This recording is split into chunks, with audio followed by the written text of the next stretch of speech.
Ito ang Bombo Radio Philippines. Fully digitalized. Numero 1 sa balita, komentaryo, drama at serbisyo publiko.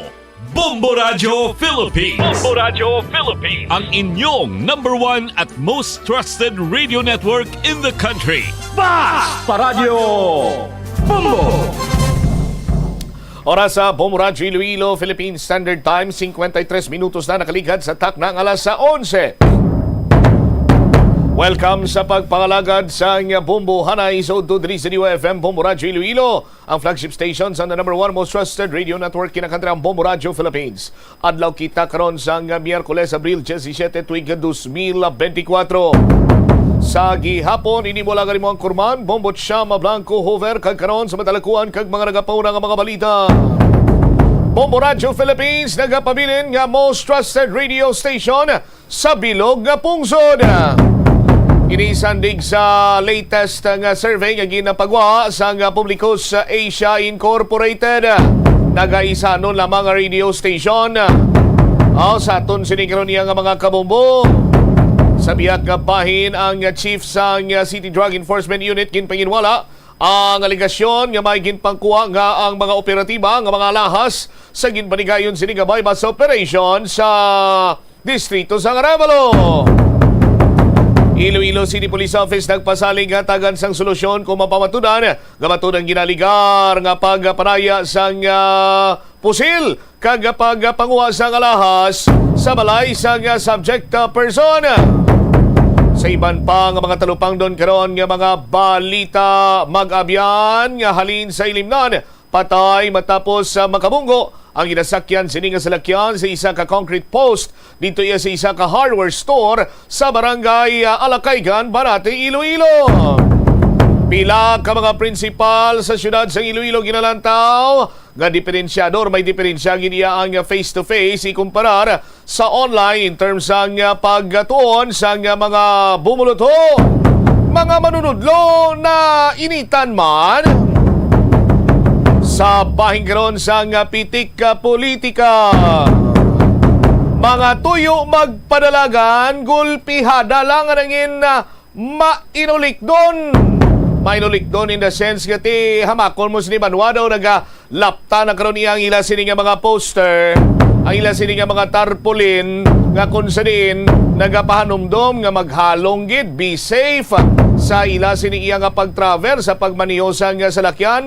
Kanami gali no, kung maghilapit na lang iya ang eleksyon kag kung may tuyo ka nga magpapili dugol pihada lang nagatagalumapaw level 999 ang imo sini nga pag-ulikid sa mga constituents mo. Amo ning abilidad nga tido hindi gid matupungan sa iban sini iya karon nga mga kauturan naton. Muni madalakuan mga balita, issues kay impormasyon ng main sentro karon sa aton sini nga pagpangalaga diri sa palatuntunan na Bombo Hanay sa Udo. Oy, sa mga kabombo naton dira, gina-remind ko gid kamo nga mapadayon lang kamo sa paghulog sa inyo sini nga mga entries para sa Buena Mano Salvo Year 18 na promo. Yara na kita karon sa week number 3. Week number 3, bombo tsama nga mga produkto amon sini nga tipunon man aryo. Ihambal ko sa inyo, dapat tatandaan nyo gid ini.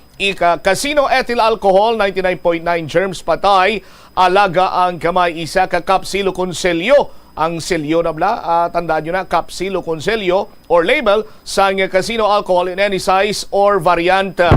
Ang casino alcohol dako ni mabulig sa aton subong iyang daan nga damo sa nagatuhaw sini iyang mga balatian. Kung gusto nimo iyang mag-disinfect kag para makasigurado ikaw nga 99.9% sang bakterya wala iya sa imo sini nga kamot, magamit mag-disinfect sang casino ethyl alcohol.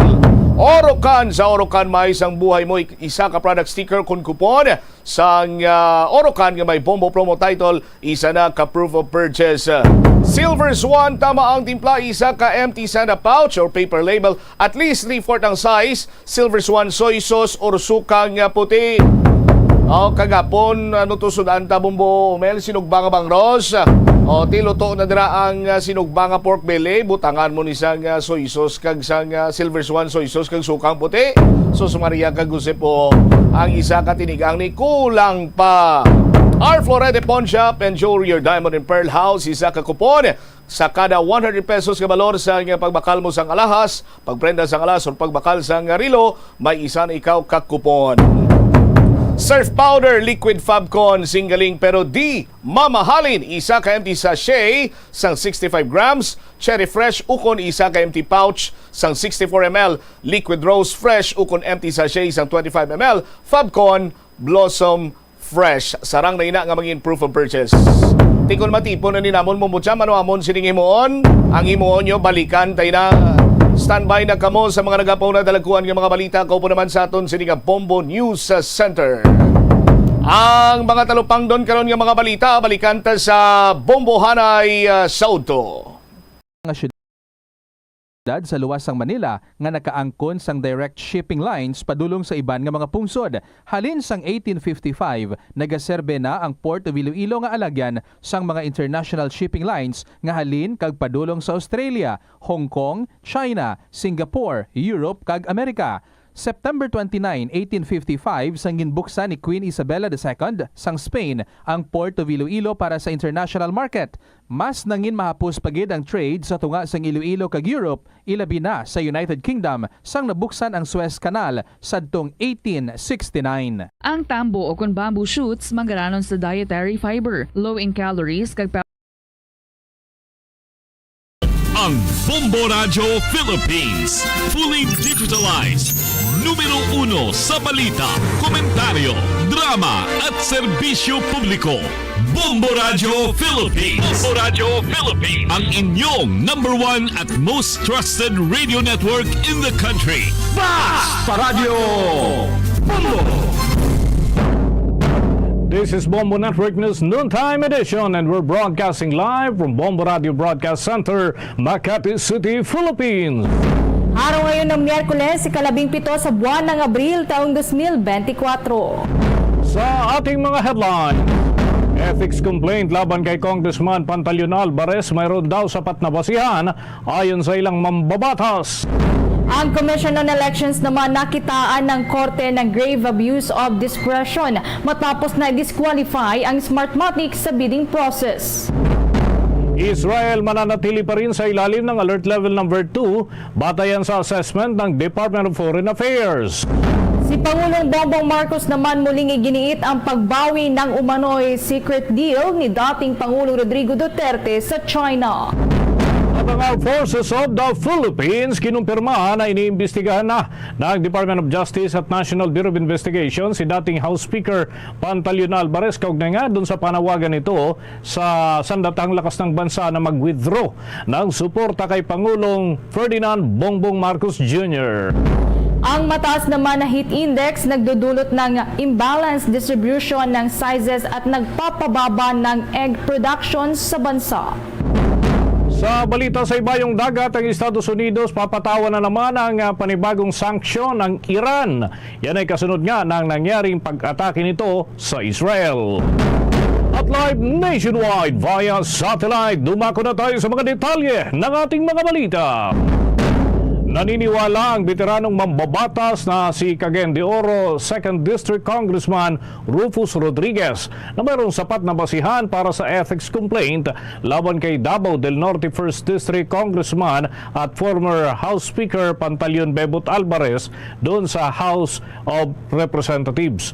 Ayon nga sa mambabatas, hindi nararapat na marinig mula kay Alvarez na umaapila sa Armed Forces of the Philippines na iatras ang kanilang suporta mula kay Pangulong Ferdinand Bongbong Marcos Jr. Sinabi din ito na ang Ethics Committee ng mababang kapulungan ay magpapasya hinggil dito base na rin sa isinasagawang evaluation hinggil pa rin sa naturang usapin. Kung maalala mga kabombo, noong araw ng Linggo, ika-14 ng Abril ng taong kasalukuyan, umapila ang dating House Speaker sa Armed Forces of the Philippines at Philippine National Police para iatras ang kanilang suporta kay Pangulong Pangulong Ferdinand Bongbong Marcos Jr. sa isinagawang rally sa Tagum City doon sa Davao del Norte, kasabay na rin ng pagpapahayag ng kanyang galit kung paano pangasiwaan umano ng kasalukuyang administrasyon ang sitwasyon sa West Philippine Sea, kung saan ay umiigting pa ang tensyon sa pagitan ng Pilipinas at China. Sinabi din ni Alvarez na ang pag-withdraw umano ng suporta kay Pangulong Bongbong Marcos ay mag-uudyok sa Pangulo para ito'y tuluyang magbitiw. Subalit sinabi ni Rodriguez na hindi nila ito sinasangayunan dahil ang Pangulo ay inihalal ng mayorya at mayroong suporta ang Pangulo mula naman sa taong bayan.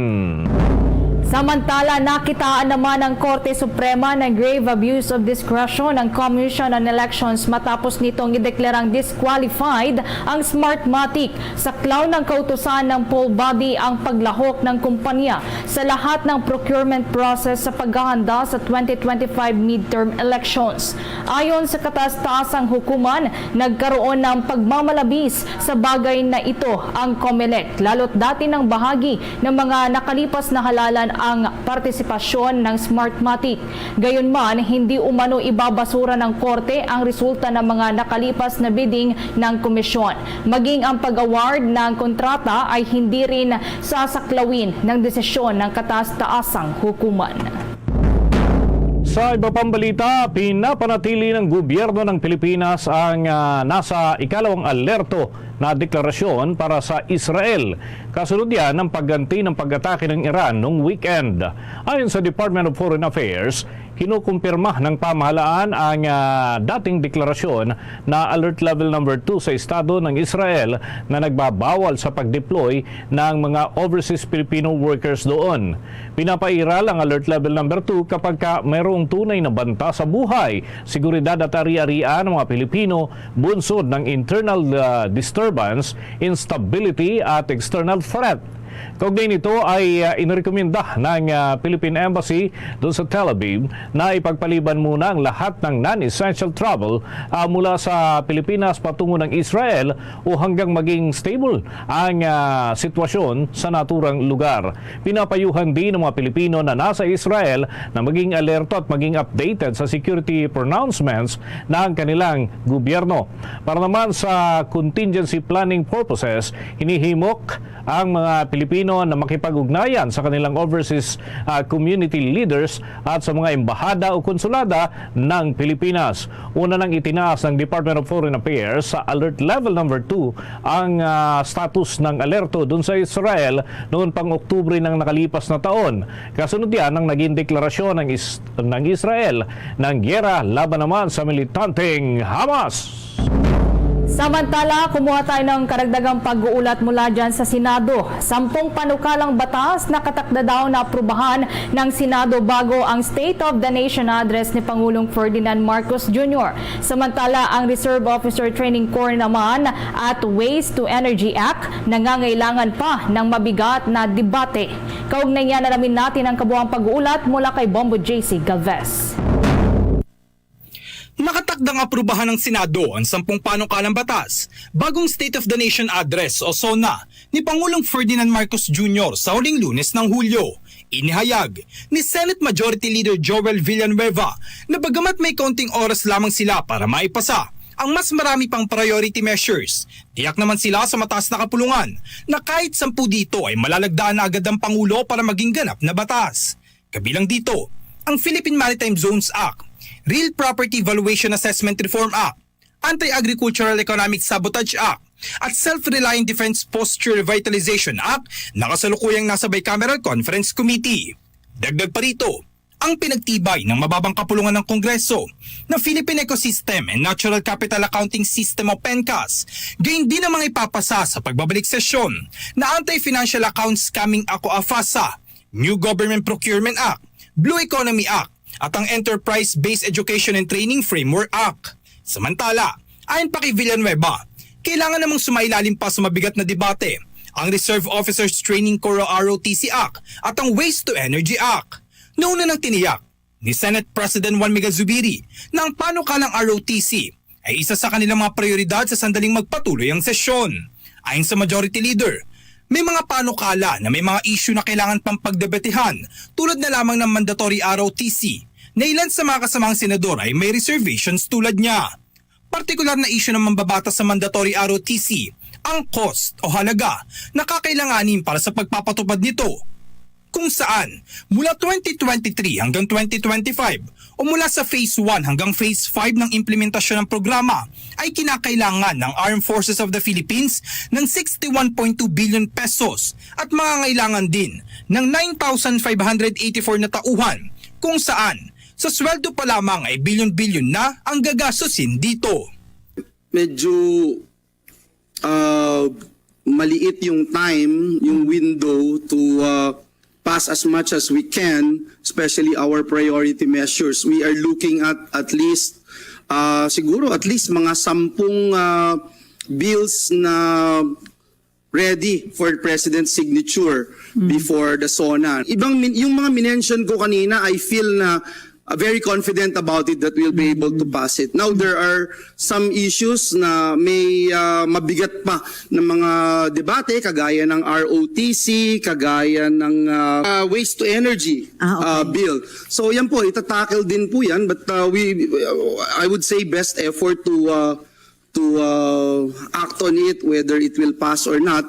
Kasi may mga reservations. No? I myself have reservations doon sa ROTC, but we are more than willing to listen and objectively look at the measure on how it could help our country, our people, especially our young generation. Para sa Bombo Network News, ako si Bombo JC Galvez nag-uulat para sa number 1 and most trusted radio network in the country, Bombo Radio Philippines, Basta Radio. Bombo! Oras natin, 9 na minuto na makalipas ang alas 12 ng tanghali. Muling binawi o pinawalang bisa ni Pangulong Ferdinand Bongbong Marcos Jr. ang anumang gentleman's agreement na pinasok ng kanyang predecessor na si dating Pangulong Rodrigo Roa Duterte sa China. Yan ay kaugnay pa rin ang usapin sa West Philippine Sea. Muling iginit nga ng Chief Executive sa question and answer session sa 50th anniversary ng Foreign Correspondents Association of the Philippines ang naturang direktiba o kaya naman ay kanyang stand. Saad pa ng Pangulo na hindi nakatali ang kanyang administrasyon sa gaanong kasunduan man ang pinasok ng nakalipas na administrasyon dahil walang dokumento na inisyu para gawin itong legal at magkaroon ng pananagutang sundin ang naturang kasunduan. Sinabi din ng punong ehekutibo na nagiging maingat ito sa pagbibigay ng public pronouncement sa issue dahil sa di umano'y kawalan ng kalinawan sa naturang kasunduan. Tumanggi naman ang Pangulo na mag-speculate sa posibleng pananagutan ni dating Pangulong Rodrigo Duterte sakaling pumasok nga ito sa sikretong kasunduan doon sa China. Bagamat nakausap na umano ng Pangulo ang dating mga opisyal ng nakalipas na administrasyon na posibleng sangkot sa pag-uusap kaugnay pa rin sa naturang kasunduan, ay wala umanong nakuwang direktang sagot ang Pangulo dahil may mga nagsasabi na wala talagang kasunduan habang ang isa naman ay sinasabing mayroong status quo na pinaira lamang at mayroon ding nagsabi na mayroon daw talagang kasunduan ngunit hindi naman nakadetalye. Ang pag-iit na ito ng Chief Executive ay sa gitna na rin ng nagpapatuloy na paninindigan ng China sa umano'y kasunduan ito sa Pilipinas, subalit hindi naman mailabas o maibigyang linaw ang mga detalye hinggil pa rin sa dalawang panig na kasunduan. Kaya naman, nagudyok ito sa kanya na maniwalang mayroon talagang secret deal o agreement. At yan ay sa palagay ng Pangulo ay hindi lamang ito gawa-gawa ng Beijing. Bombo International News. Papatawa ng Estados Unidos ng panibagong sanksyon sa Iran kasunod ng paglulunsad ng sangkatutak na missile at drone strike sa Israel nitong weekend. Ito ang inanunsyo ni White House National Security Advisor Jake Sullivan nitong gabi ng Martes oras sa Amerika. Sinabi ng US official sa isang statement na nakikipag-ugnayan ang Biden administration ngayon sa international partners nito kabilang ang G7 nations at bipartisan leaders sa Congress para sa isang komprehensibong pagtugon sa pag-atake ng Iran. Target daw ng bagong sanctions ang mga entity na sumusuporta sa Islamic Revolutionary Guard Corps at Iran Defense Ministry. Umaasaan niyang Estados Unidos na susunod ang kanilang mga kaalyado at partners sa pagpapataw ng kanilang sanctions laban sa Iran. Kakibat nito din ang pagpapalakas ng US defense agencies sa air at missile defense at early warning system doon sa Middle East. Samantala, nangako naman si Treasury Secretary Janet Yellen na hindi mag-aatubili ang Amerika na magpataw ng economic punishment bilang tugon sa naging pag-atake ng Iran. Nakatakda namang himukin ni Yellen ang kapwa finance ministers nito sa gaganaping taunang Spring International Monetary Fund meetings ngayong linggo para pagtuunan ng kanilang gobyerno ang posibleng ipataw na sanctions. Inihayag naman ni White House National Security Spokesman John Kirby na ikinukonsidera din ng G7 na magpataw ng sanctions sa layuning maihiwalay ang Iran sa buong mundo at mapaigting pang economic pressure sa rehimen ng Iran. Kaugnay niyan, narito pang bahagi ng pahayag ni White House National Security Spokesman John Kirby. Much of the world today is standing with Israel. When the president spoke to the G7 leaders yesterday, they were unified in their condemnation of Iran and their determination to hold Iran accountable. At the president's direction, our teams are now following up with G7 capitals on new multilateral sanctions to target Iran's missile and other nefarious programs.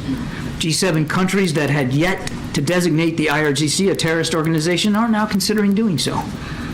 And going forward, we will be working to further isolate Iran internationally and increase economic and other forms of pressure. Bahagi yan ang naging pahayag ni White House National Security Spokesman John Kirby. Sa karagdagan pang balita, sa puwersa ang iniimbestigahan o ang pag-iimbestiga ngayon ng Armed Forces of the Philippines at Cybercrime Investigation and Coordinating Center at yan ay tungkol doon sa umano'y illegal online recruitment sa mga sundalong Pilipino ng Chinese firms. Ayon nga kay Armed Forces of the Philippines spokesperson Colonel Francel Margaret Padilla, patuloy ang kanilang ginagawang mga pagsisiyasat ngayon upang alamin kung sino ang nasa likod nito at gayon din ang pag-iimbestiga sa iba pang mga tulad na kumpanya na gumagawa ng mga kaparehong aktibidad.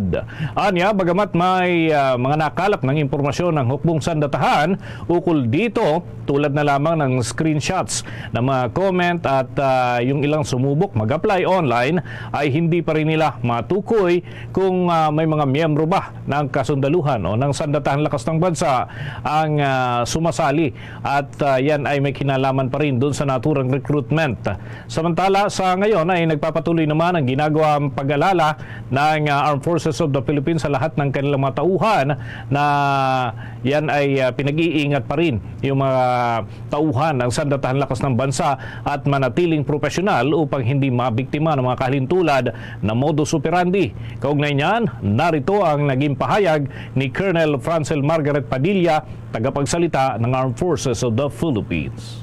The investigation is being conducted in coordination with CICC, the AFP and the CICC, and we're looking further into kung meron pang mga ganitong mangyayari in the future. On the part of the AFP, we have been reminding our troops to be wary of these things. No? So, pinagsasabihan natin pati yung mga tropa, baka merong kumakontak sila kanila directly via messages and all that. So, we ask them to report to us, to higher authorities accordingly para ma-actionan din po natin kung meron man po. But the site in question is no longer there as of this time. The investigation...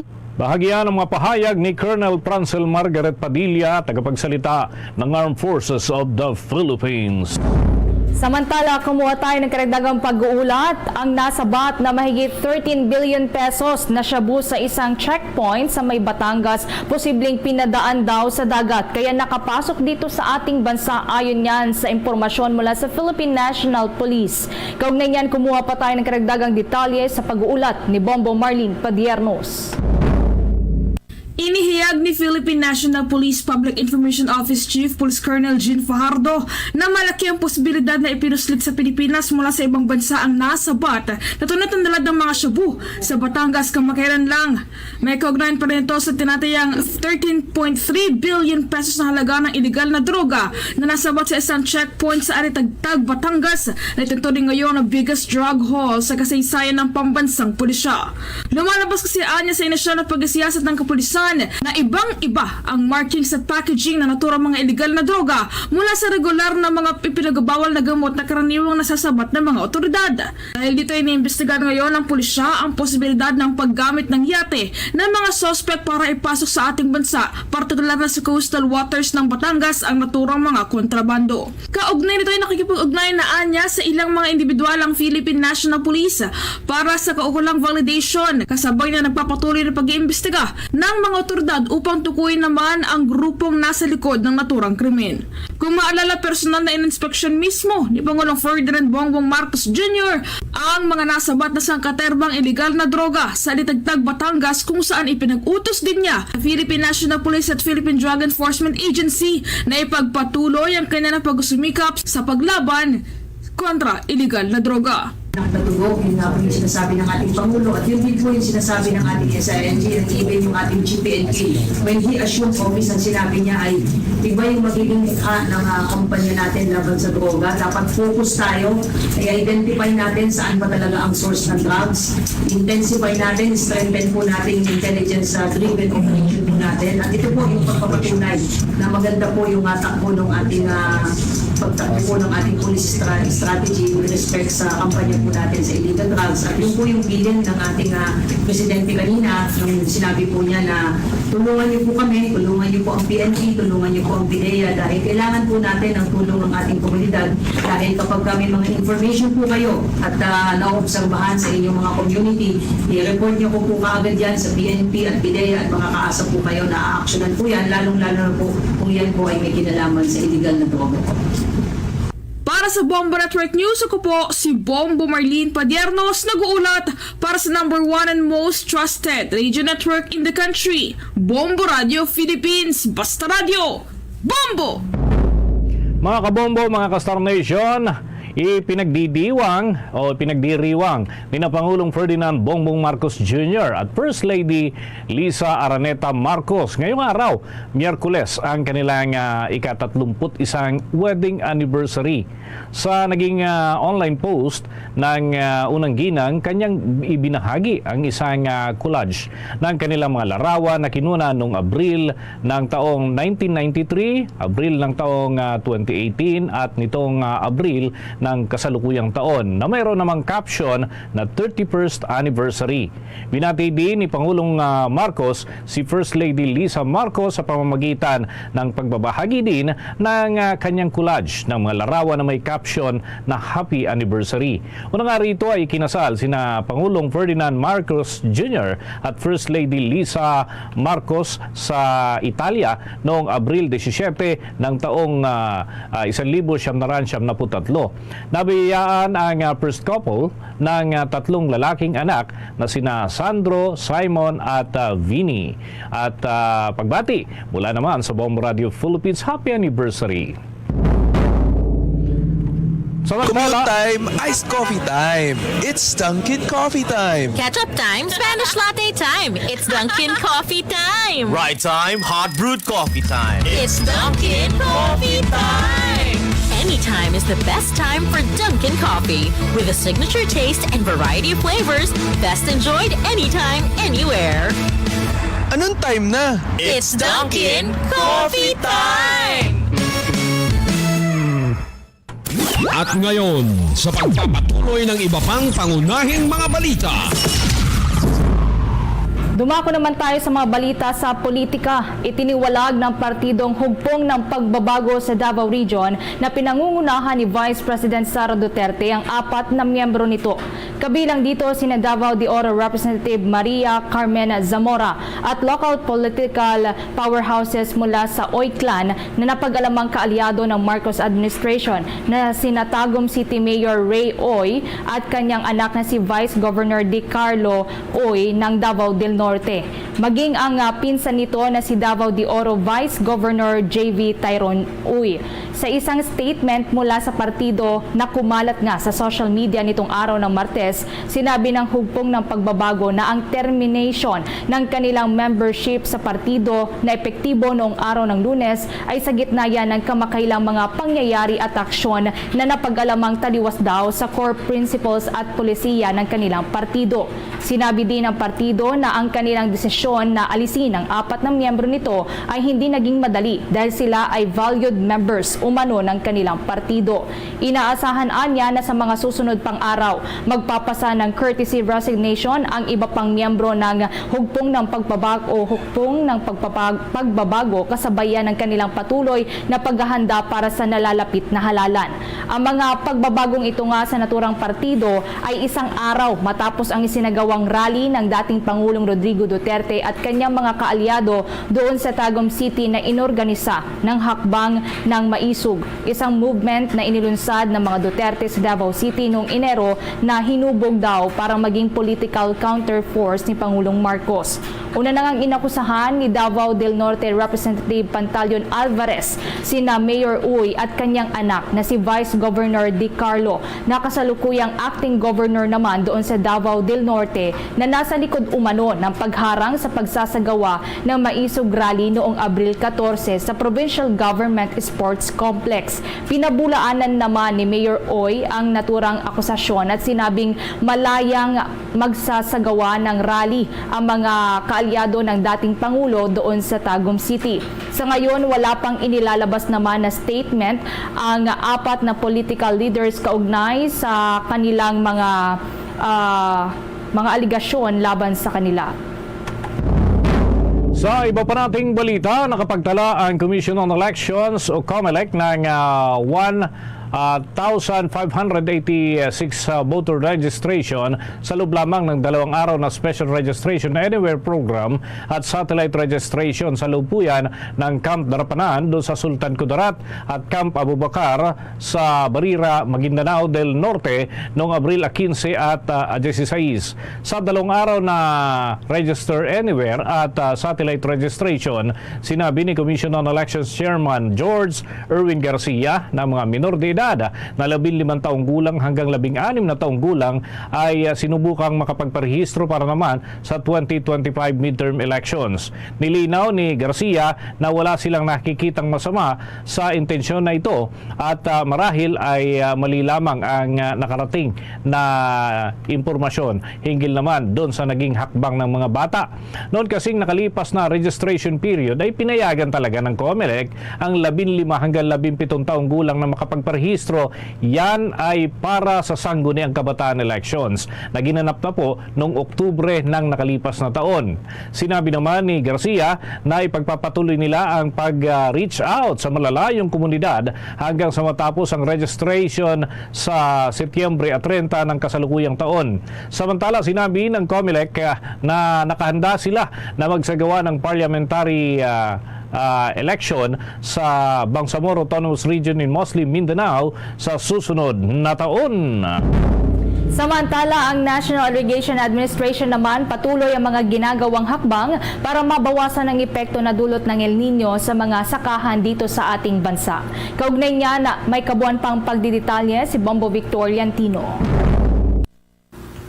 Bombo Dennis, Bombo Ever, iniulat nga ng National Irrigation Administration na patuloy pa rin ang kanilang mga ginagawang hakbang para nga mabawasan itong malalang epekto ng El Nino phenomenon sa mga sakahan dito sa bansa. Kabilang nga sa mga hakbang na ito ang paggamit ng mga makabagong teknolohiya na kung tawagin nga ay Alternate Wetting and Drying o AWD technology. Ayon kay National Irrigation Administration Administrator Eduardo Guillen, sa pamamagitan nito ay abot sa 20 hanggang 30% ang natitipid sa patubig. Bukod dito aniya ay malaki rin ang naitutulong nito para tumaas naman ang produksyon o ani ng ating mga magsasaka. Dagdag pa ni Guillen na napaghandaan nila ito ng mabuti kaya't sa kabuuan ng kanilang irrigated facility ay aabot lang sa 1% ang naapektuhan. Ito po, ang kasanayan po kasi ng ating mga farmers ay lagi pong nakalubog yung palayan nila ng tubig. Pero ito pong AWD, Naglagay po kami ng observation well na mga 30 centimeters po ang lalim. Tapos pagka inaalis po namin yung tubig, inililipat po namin sa ibang area. Pagka nakita namin na konti na lang yung tubig, nandun na sa 30%, nandun na sa mga konti na lang yung tubig doon sa observation well namin, binabalik namin yung tubig. Ang halaman po kasi parang tao yan eh. Pag nagutom, maghahanap ng pagkain. So yung root system ng halaman, pag binaba mo, habulin niya yung tubig. Kaya mas maganda ho yung root system ng palay natin na AWD, kaya mas malaki rin po yung kanyang yield. Samantala, aminado rin ng opisyal na talagang kumonti ang mga sakahan na nataniman ng palay dahil yan sa matinding init ng panahon at tagtuyot na nararanasan sa bansa. Sa kabila nito ay dumami naman aniya ang produksyon o ani ng ating mga magsasaka sa Pilipinas. Ipinagmalaki rin ni Guillen ang aabot sa 99% na napatubigan ng National Irrigation Administration. Tiniyak rin ng opisyal na patuloy pa rin ang kanilang mga gagawing hakbang o proyekto para tuluyang matugunan ang epekto ng tag-init sa mga sakahan dito sa ating bansa. Para sa Bombo Network News, Bombo Victorian Tino nag-uulat para sa #1 and most trusted radio network in the country, Bombo Radio Philippines. Basta Radio, Bombo! Oras natin, 28 minuto na makalipas ang alas 12 ng tanghali. Ipinagutos ni Pangulong Ferdinand Bongbong Marcos Jr. sa mga tanggapan ng gobyerno na manguna sa energy conservation efforts. Ito'y matapos nga na ilagay ng National Grid Corporation of the Philippines ang Luzon Grid sa red at yellow alert at ang Visayas Grid naman sa yellow alert. Kaya't inatasan ng Pangulo ang mga ahensya ng gobyerno na magtakda ng standard sa pagkonserba o yung pagtitipid ng kuryente. Sinabi din ng Pangulo na mahalaga ang magtulungan para matiyak ang matatag na supply ng kuryente para naman sa mga susunod pang araw. Dapat din anya na i-adapt ang energy efficiency practices at magtulungang malagpasan ang hamong ito. Ipinagutos na rin ng Pangulo sa Department of Energy na masusing i-monitor at makipagtulungan sa stakeholders at tugunan ang power supply situation. Nakahanda umanong sumagot ang Commission on Elections at ipaliwanag sa korte ang kanilang panig ukol sa disqualification ng Smartmatic. Nag-ugat umano ang isyu sa kanilang sariling investigasyon sa Pilipinas at maging sa labas ng bansa.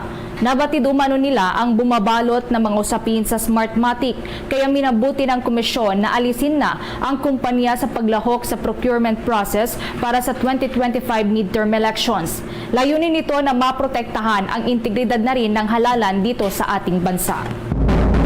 Tayo ng karagdagang report mula sa ating mga kasamahan. Ilang estudyante nakakaranas raw, pasintabi po sa mga nanananghalian, yung nosebleed, nagkakaroon po ng nosebleed yung ilang mga estudyante bunsod ng matinding init ng panahon, lalo na kapag may mga aktibidad itong mga bata.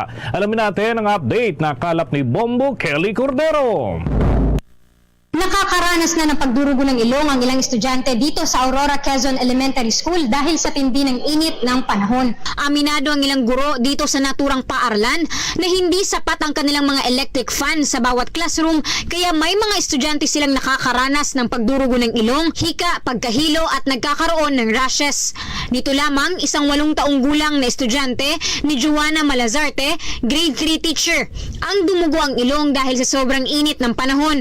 Agad naman umano niyang pinatawag ang magulang nito at pinayagan munang lumiban sa klase ang bata. Ayon kay Malazarte, 7 na ang electric fan niya sa kanyang classroom pero tila hindi pa rin ito kayang ibsan ang nararanasan nilang init. May mga ganon akong bata, yung hika, tapos yon yung meron po talaga nagka-nosebleed.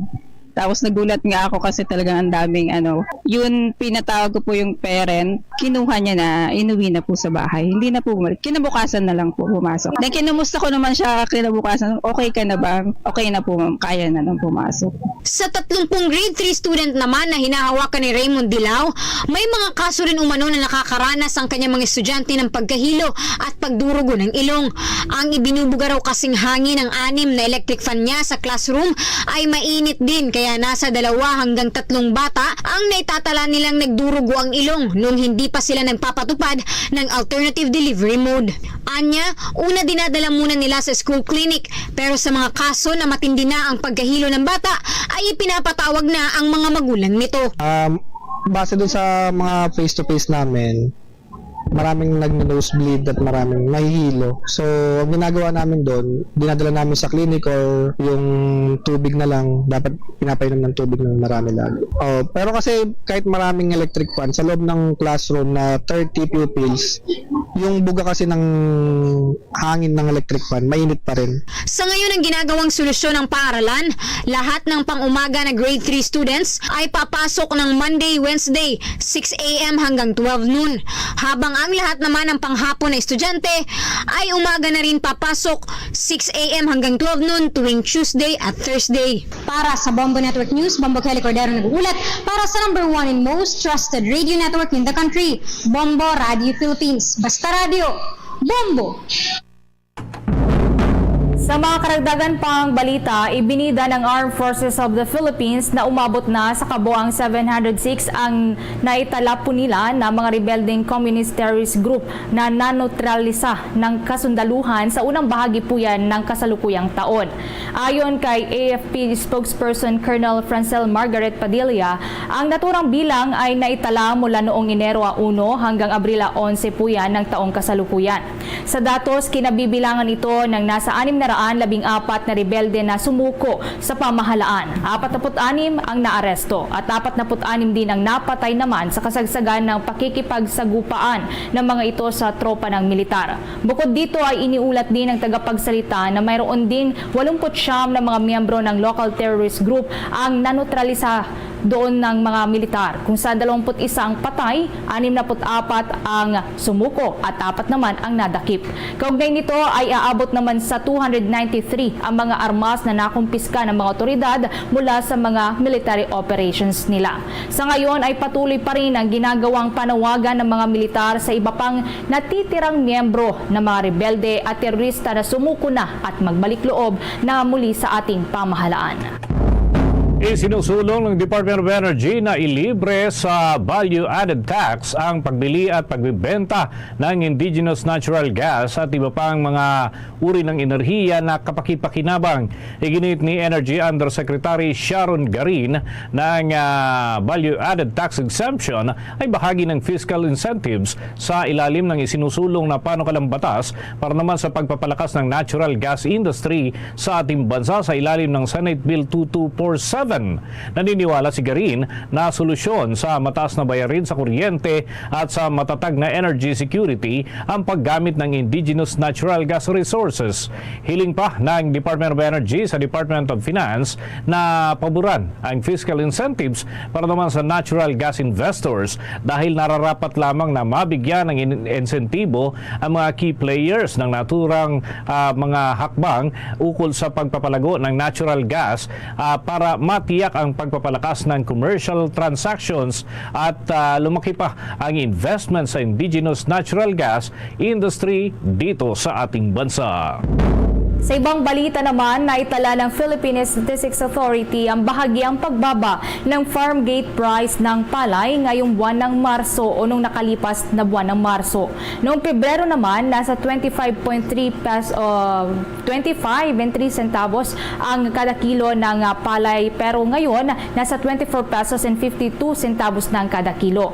Gayunpaman, mas mataas pa rin ito ng 32% kung ikukumpara sa 18 pesos and 57 centavos kada kilo na palay farm gate noong Marso ng nakalipas na taon. Samantala, naitala naman ng Region 1 o Ilocos Region ang may pinakamataas na farm gate price na umabot sa 27 pesos and 71 centavo kada kilo.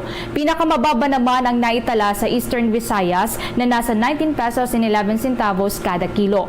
Ayon naman sa PSA, 10 rehiyon ang may pagbaba sa farm gate price na nakalipas na buwan. Kasabay nito, naitala rin ng PSA na lahat ng rehiyon ay nagkaroon ng positibong year-on-year growth rates nitong nakalipas nga na buwan ng Enero. Oras natin sa buong kapuluan, 24 na minuto bago sumapit ang 1:00 ng hapon. Mga kabombo, mga ka-Star Nation.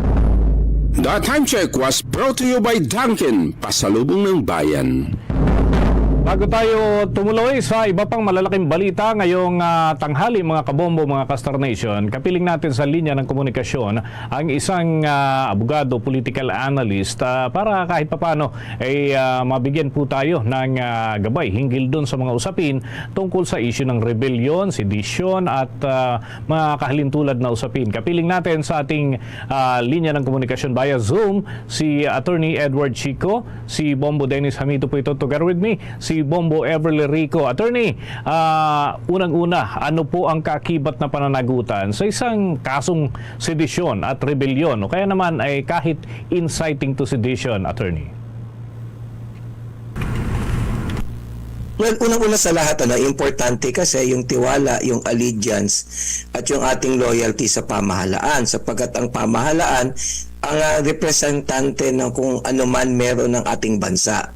So it is important to remain loyal to the government. So any move basically that is intended to remove that would be punished by law, no? Particularly ang ating revised penal code. So kung halimbawa ikaw ay nag-akla sa pamahalaan, rising publicly and taking arms for the purpose of removing allegiance to the government, maaari kang makasuhan ng rebellion kasi ang layunin mo tumagwalag ka sa pamahalaan o palitan mo man ang pamahalaan. At kung ito ay gagawin ng mga militar, ang tawag naman dito ay coup d'etat, no? At nakita natin, naalala natin nung panahon ni Pangulong Cory Aquino, maraming mga ganitong insidente na naganap. Yung sedition naman, hindi siya kasing laki ng scope ng rebellion, but basically you rise publicly and tumultuously, no? Ang purpose mo not necessarily to remove allegiance to the government, kasi the purpose could either be political or social. Halimbawa, ayaw mo matuloy yung eleksyon, di ikaw ay nag-aklas para dito. O halimbawa, as an act of revenge or hate sa certain group of people, you would want to sow discord, you would want to resort to threat, committing threat or violence. So ang lahat ng mga bagay na ito ay pinagbabawal. Ngayon, nadidinig ko rin, tinatanong nila sa akin, ano naman daw yung treason? Alam niyo po, yung treason kasi ay nakocommit lang to during time of war, Ibig sabihin kung tayo ay nakikipagdigma sa ibang bansa na kung saan sa kabila ng pagiging Filipino, sa kabila ng allegiance mo dapat ay nasa pamahalaan, you adhere to the enemy by giving them aid or comfort or even levy war against the government. Siyempre, pag Filipino ka, kinakailangan ang pagpapaliwanag dito, ang iyong loyalty ay nasa pamahalaan. Okay. Maaari bang maabsuelto naman, Attorney, ang isang tao dahil kung sasabihin niya na, uy, expression ko lang yon, lagi lang naming sinasabi yan dito sa lugar namin. Halimbawa, may common expression. Pero kung mabigat naman yung kanyang mga remarks at sasabihin niyang expression, paano po ito, Attorney? Well, ang pagtingin dyan kasi napakaraming factors na dapat nating isaalang-alang, Una dito yung usapin na tinatawag na freedom of expression, free speech, or even freedom of the press, yung kalayaan na magpahayag o kalayaan ng pagpapahayag patungkol sa mga issue ng bansa at patungkol din sa mga individual mong sentimento. Halimbawa, dapat tandaan natin base sa saligang batas, ang freedom of expression is the very bedrock principle of our democracy.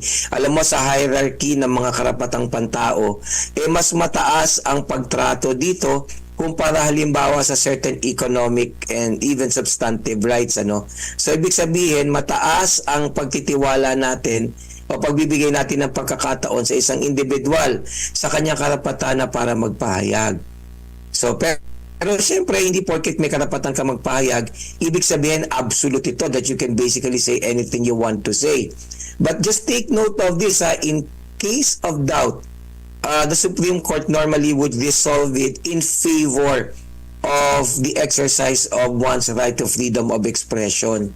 So para ikaw ay mapanagot sa mga pananalita mo na ika nga ay hindi na nararapat, kinakailangan pumasok ito sa konsepto ng tinatawag natin na unprotected speech. ito yung mga pahayag na hindi na pinoproteksyonan ng batas sapagkat hindi tama or makatwiran base na rin sa mga umiiral na mga kodigo at mga batas. O kapag halimbawa, ikaw ay nagpahayag, sinabi mo na lahat ng taong bayan, mag-aklas na tayo dito sa pamahalaan. Hindi ba tumutol tayo, kumuha tayo ng baril, kumuha tayo ng weapon, and then magsama-sama tayo, pandayin natin ang ating lakas. Hindi ba, pull together our resources and remove allegiance to the government at all costs. Hindi pwede yun. O kaya even sabihin mo lang sa kanila, let us remove support dito sa gobyerno nito sapagkat walang klaseng itong mga pamamahala na ito. Mahalaga mapatalsik sila at all costs. Kung kinakailangan nating mag-aklas, magsama-sama tayo, kinakailangan gawin natin yan sapagkat wala na tayong kinabukasan maliban na lang kung papatanggal natin itong namumuno na ito at ang kanyang mga kasama. So kung ganyan ang pahayag mo, maaaring matisyon. Ayun. Okay. May tanong din ang akin pong katandem dito, Bombo Everly. Okay. Attorney, hindi naman po ba saklaw ng legislative immunity ang sedisyon kung ang isa pong mambabatas ay nagsalita ng tungkol po dito? Well, actually, that is quite debatable, kasi may mga utterances kalimbawa na ginagawa doon sa Kongreso at yun ay bahagi ng iyong kalayaan na magpahayag, And we have yet to cross the bridge kasi wala pa naman tayo talagang nakita na isang mambabatas na openly habang siya ay nasa Kongreso ay magpapahayag siya ng mga bagay na mag-uudyok sa taong bayan. Ika nga para mag-aklas. Kasi may tinatawag tayong mga privileged speeches. Ito mga privileged speeches na to, sabi ng Korte Suprema, ay nakadesign para hindi ma-hamper yung ay trabaho ng isang kongresista bilang isang mambabatas. But then, wala pa tayong nakita talaga na openly gagawin niya, and that could be something which the Supreme Court might find worth looking into.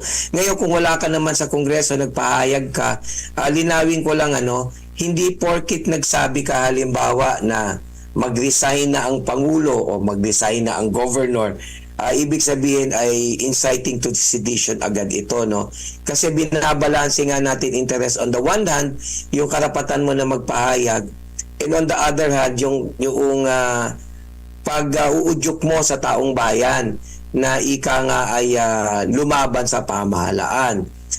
Naalala ko, di ba, ang issue ngayon itong kay Congressman Alvarez, di ba, sa isang prayer rally daw, sa news, binabanggit doon na hinihikayat niya raw ang militar to remove support dito kay BBM para mapilitan si BBM na mag-step down. So, naniniwala ako, abogado kasi si Congressman Alvarez, he basically knows what it's doing. Siguro yung ginagawa niya medyo ika nga ay he was flirting, he was obviously flirting doon sa posibilidad na yung sinasabi niya would amount to sedition, but he was actually also very, very careful if you look at it, Hindi naman niya sinabi na mag-aklas, hindi ba? Hindi niya sinasabi hindi niya sinasabi na gawin ang lahat, hindi ba? Magsama-sama na tayo. Ang sinasabi niya lang, wag suportahan para siya ay mapilitan na ika nga ay mag-resign, to step down from office. So, ito yung mga bagay na maganda tingnan, evidensyari na ito, depende na ito kung paano titignan ng korte. Kasi alam mo sa pagbabalanse ng interest, tinitingnan nila kung yung sinasabi mo rin ay talagang pwedeng makapag-udyok. Okay. Attorney, nais din po naming malaman kung sino ba yung maaari po na maghain ng kaso para sa rebellion o sedisyon sa kaliman na mapatunayan na meron ngang intent nito. Maaari po ba o may karapatan din na maghain po nito o gawin ito ng isang ordinaryo pong mamamayan? Well, not necessarily, kahit sino na Filipino, ikaw man ang opisyal ay ordinaryong mamamayan, ay maaaring makapag-commit ng inciting to sedition or even inciting to rebellion sapagkat wala namang pinipili ito, So, malinaw na kapag ang layunin mo ay udyukan ang taong bayan to rise publicly to take arms, to remove allegiance to the government, hindi ba? At very, very clear and calculated yung mga sinasabi mo, inciting to rebellion yan. At ngayon naman, kung ang purpose mo either political or social, inuudyok mo yung tao to rise publicly and tumultuously, then that may actually amount to inciting to sedition too. Naalala ko, merong old case, it's a 1952 case. May style siya doon, sumulat siya kunwari sa asawa niya, na kesyo daw siya ay magpapakamatay or magpakamatay, at sa pagpapakamatay niya, ang dahilan ay wala siyang tiwala at binabagit niya na wala ng kwenta ang pamumuno ni Pangulong Rojas at kinakailangan sila ay tapyasin, hindi ba? Ang kanyang mga kasama ay tanggalin, hindi ba? At mapapait at madidiin yung kanyang mga sinasabi doon. So ang sabi ng Korte Suprema, that may amount to inciting to sedition kasi hindi naman masamang pumuna. Tandaan natin yan na you can always criticize the government. And in fact, sa usapin ng libelo, ika nga sinasabi ng Korte Suprema, mas protectional ka kapag ang kinikriticize mo ay gobyerno, sapagkat sabi nga ng Supreme Court, politicians should not be onion-skinned. So naintindihan natin na pwedeng mag-criticize. But if you take it a step further, kumbaga nag-uudyok ka na sa taong bayan, hindi na pwede yun. Pero kung sasabihin mo lang halimbawa, siguro dapat mag-step down na from office si Pangulong BBM sapagkat hindi na siya nakakatulong. Siguro dapat wag natin siyang suportahan. Kapag sinabi mo lang, you're asking the president to step down, there may not be anything wrong with that. Now, if you ask the military to remove support, yon yung thin line. Kasi hindi naman siya ganoon ka-blatant. But let us see how the court will basically rule on that, Kasi sabi ko nga, importanteng tingnan sino yung nagsasalita, anong posisyon niya sa lipunan, at ano ang magiging epekto na sinasabi niya.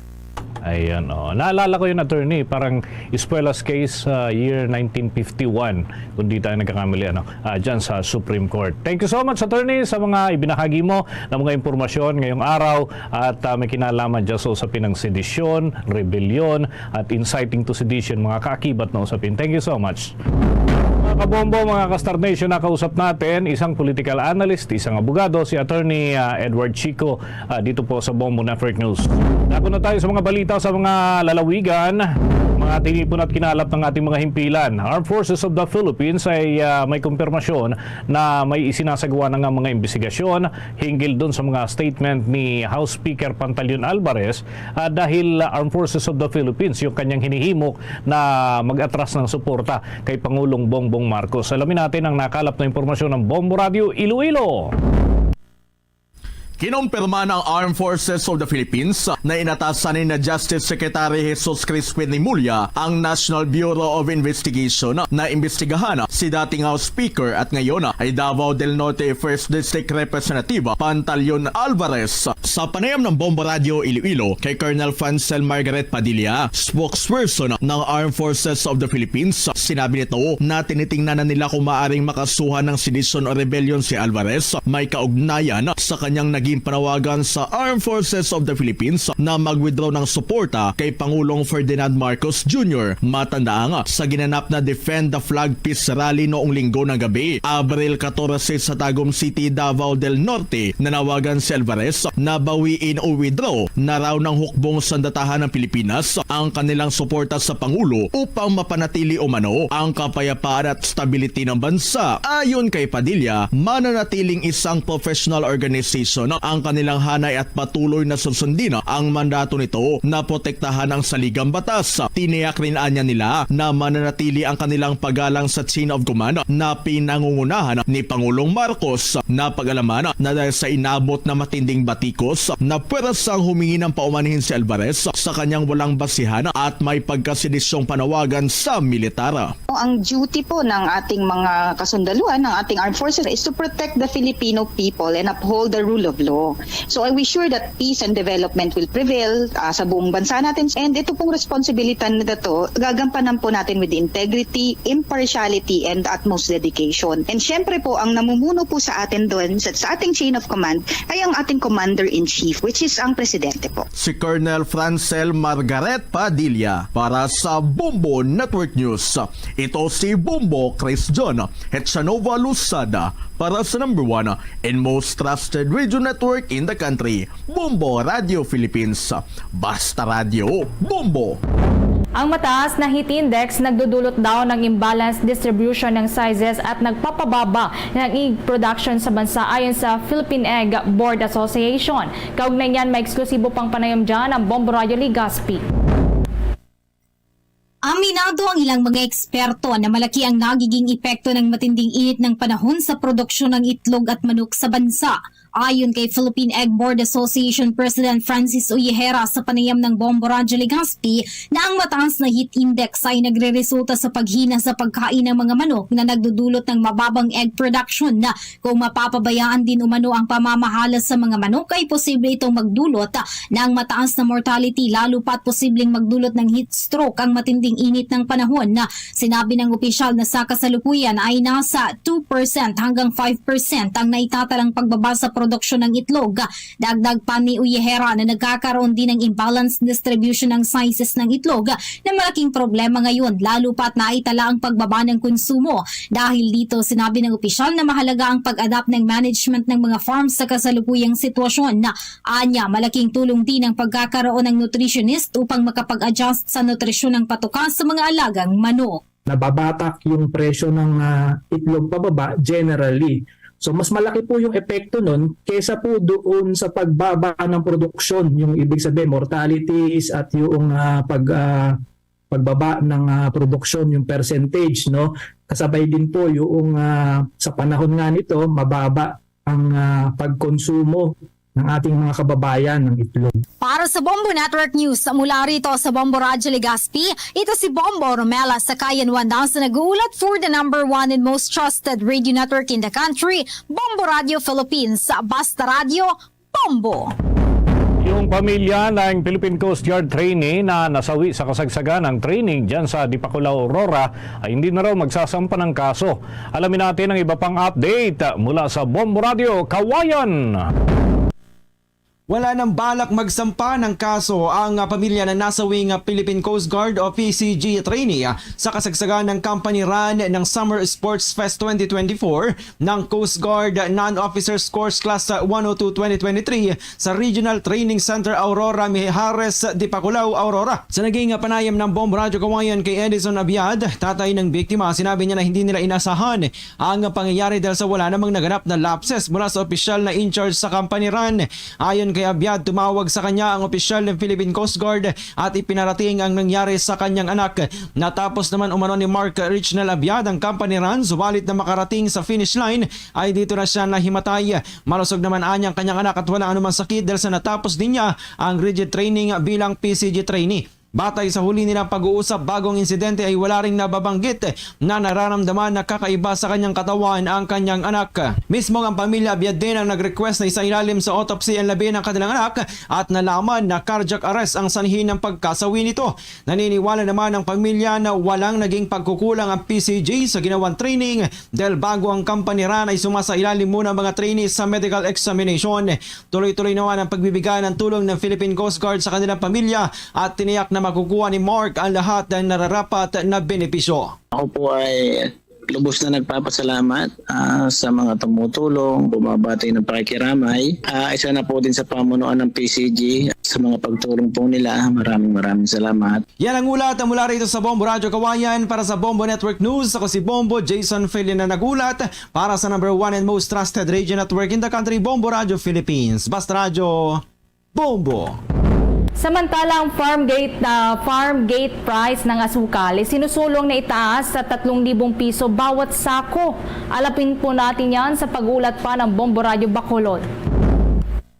Nananawagan si Senator Amy Marcos sa Sugar Regulatory Administration na gagawin ng mga ito ang kanilang responsibilidad upang matulungan ang mga sugar farmers at mga consumers.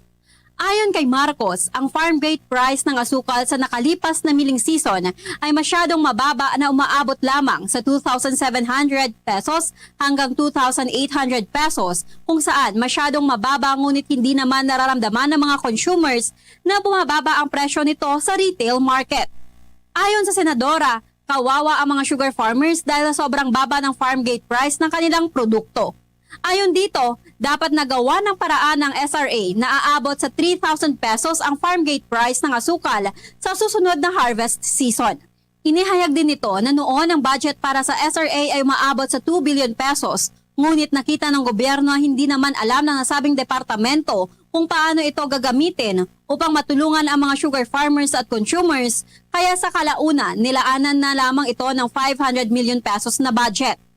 Ayon kay Marcos, humihingi sa ngayon ang SRA na ibalik ang 2 billion pesos na budget at dagdagan pa ng 3 billion pesos, ngunit sagot naman ito, ipakita muna ng nasabing departamento na nag-i-improve ang kanilang performance bago humingi ng karagdagang budget. Umpisa, nakaabot naman tayo ng 3,200 noong 2022. Bakit bumaba ng bumaba? Aray ko.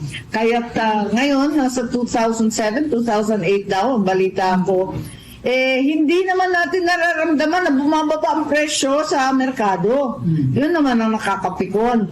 Nahihirapan yung mga farmer, ang mamuad, they're still suffering the low prices, and yet the consumer is not benefiting from the falling price. Mula rito sa lalawigan ng Negros Occidental, para sa Bombo Network News, ito si Bombo Glory Fatal Shario para sa number 1 and most trusted radio network in the country, Bombo Radio Philippines, Basta Radio. Bombo! Mga kabombo, mga ka-Star Nation, tuloy-tuloy pa rin ang mga programa ng Bombo Radio Philippines ang dakuma ng ating bansa. At ang mga programa ng Bombo Radio Philippines sa inyong matutunghayan sa inyong paboritong dialekto. Kung kayo ay nandiyan sa bahagi ng Visayas, maaari po kayong makinig at sumubaybay sa mga programa ng Bombo Radio Philippines. At sa mga Ilonggo speaking, mapapanood sa Facebook Live ang mga programa ng Bombo Radio Iloilo, Bombo Radio Bacolod, Bombo Radio Rojas. Habang sa mga Cebuano speaking naman ay nariyan ang Bombo Radio Cebu. Yung mga Akyanon, nariyan naman ang Bombo Radio Kalibo. At para sa mga Waray, nariyan ang mga Facebook Live programs ng Bombo Radio Tacloban. Mga kabombo ka-Star Nation, bago tayo magtapos, samahan niyo po kaming manalangin ng Orasyon Perata for deliverance from calamities. Almighty Father, we raise our hearts to you in gratitude for the wonders of creation of which we are part, for your providence in sustaining us in our needs, and for your wisdom that guides the course of the universe.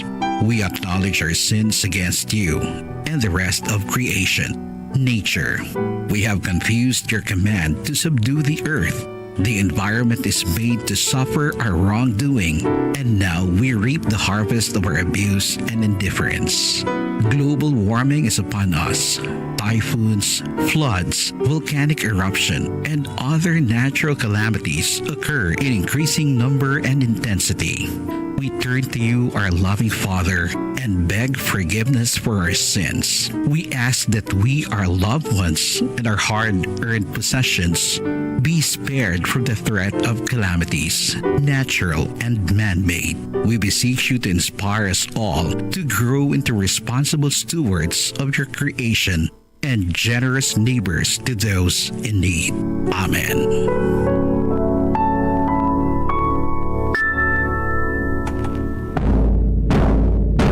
Luzon, Visayas at Mindanao. Yan ang kalipunan ng ating mga balita para sa pantanghaling edisyon ng Bombo Network News. Mula sa Bombo News Center para sa number 1 and most trusted radio network in the country, Bombo Radio Philippines, Basta Radio, Bombo! Na sa hapon, balik na diri sa pagpangalagad sa Bombo Anay Zonto sa Diwa FM, Bombo Radio Iloilo. Sa mga kamumbo naton, pabugalgin naton nga nagpabilin karon ang Bombo Radio Philippines bilang the most trusted radio network in the country. Inisandig sa pinakauli siniyang ginpagwa nga survey ang 2024 pahayag first quarter sang Publicos Asia Incorporated, no? Na butang diri ang top 10 most trusted media outlet yang mga kakumpetensya naton diri mga TV network, no?